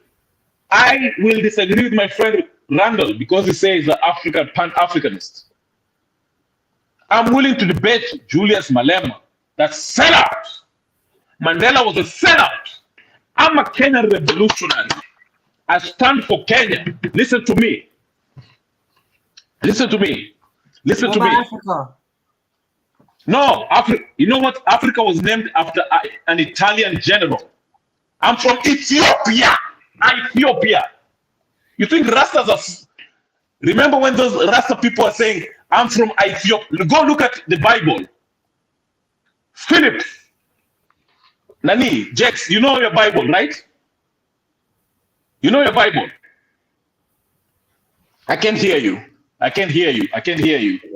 Yeah, I know my Bible. Okay. I said I'm an Israelite. When they ask me what Israelite, I'm a Bantu Israelite. I know my roots way before Kenya, way before Africa, way before Ethiopia. And Ethiopia Edomites. Ethiopia Edomites. I know I'm not talking about it. Listen, and I also know Shem. So I'm not talking about Ethiopia, the country. I'm not talking about Ethiopia, the country. I'm not talking about Ethiopia, the country. Channel. I'd rather do that on your channel, and me and you have a debate on that. Okay, okay. Let's stay on what's it? I will. Neil and listen. Kenya and listen. Yeah. I'm not talking about Ethiopia, the country. Africa, before it was named Africa, it was known Ethiopia. Look at the Bible. Phillips, when he met that black man, who was I don't want to go into that. That's what I said. Oh, God. You have that on your channel tomorrow. Is it tomorrow? All right. Fair enough. Fair enough. I put notification, and I'm gonna send you a message saying, "Hey, can you rebel? This is reality 2K." All right. Good talk. Me and you. All right. One-on-one. That's cool. All right. That's fair. I like that. Blessing. Leo, show your face from Somali. But anyway, that's what I'm trying to say. He ran away. What's going on with these people? Show your face. Anyway, I keep on telling these guys that the revolution is ripe in Kenya. The conditions are ripe in Kenya. Raila Odinga, with his big stomach, has exposed himself as wanting these positions. Ruto, we know, doesn't care about you. He's in India right now, eating whatever rice, those hot rice. But what I'm trying to say is this. It is time. Okiya Mtata, if he doesn't want to stand up,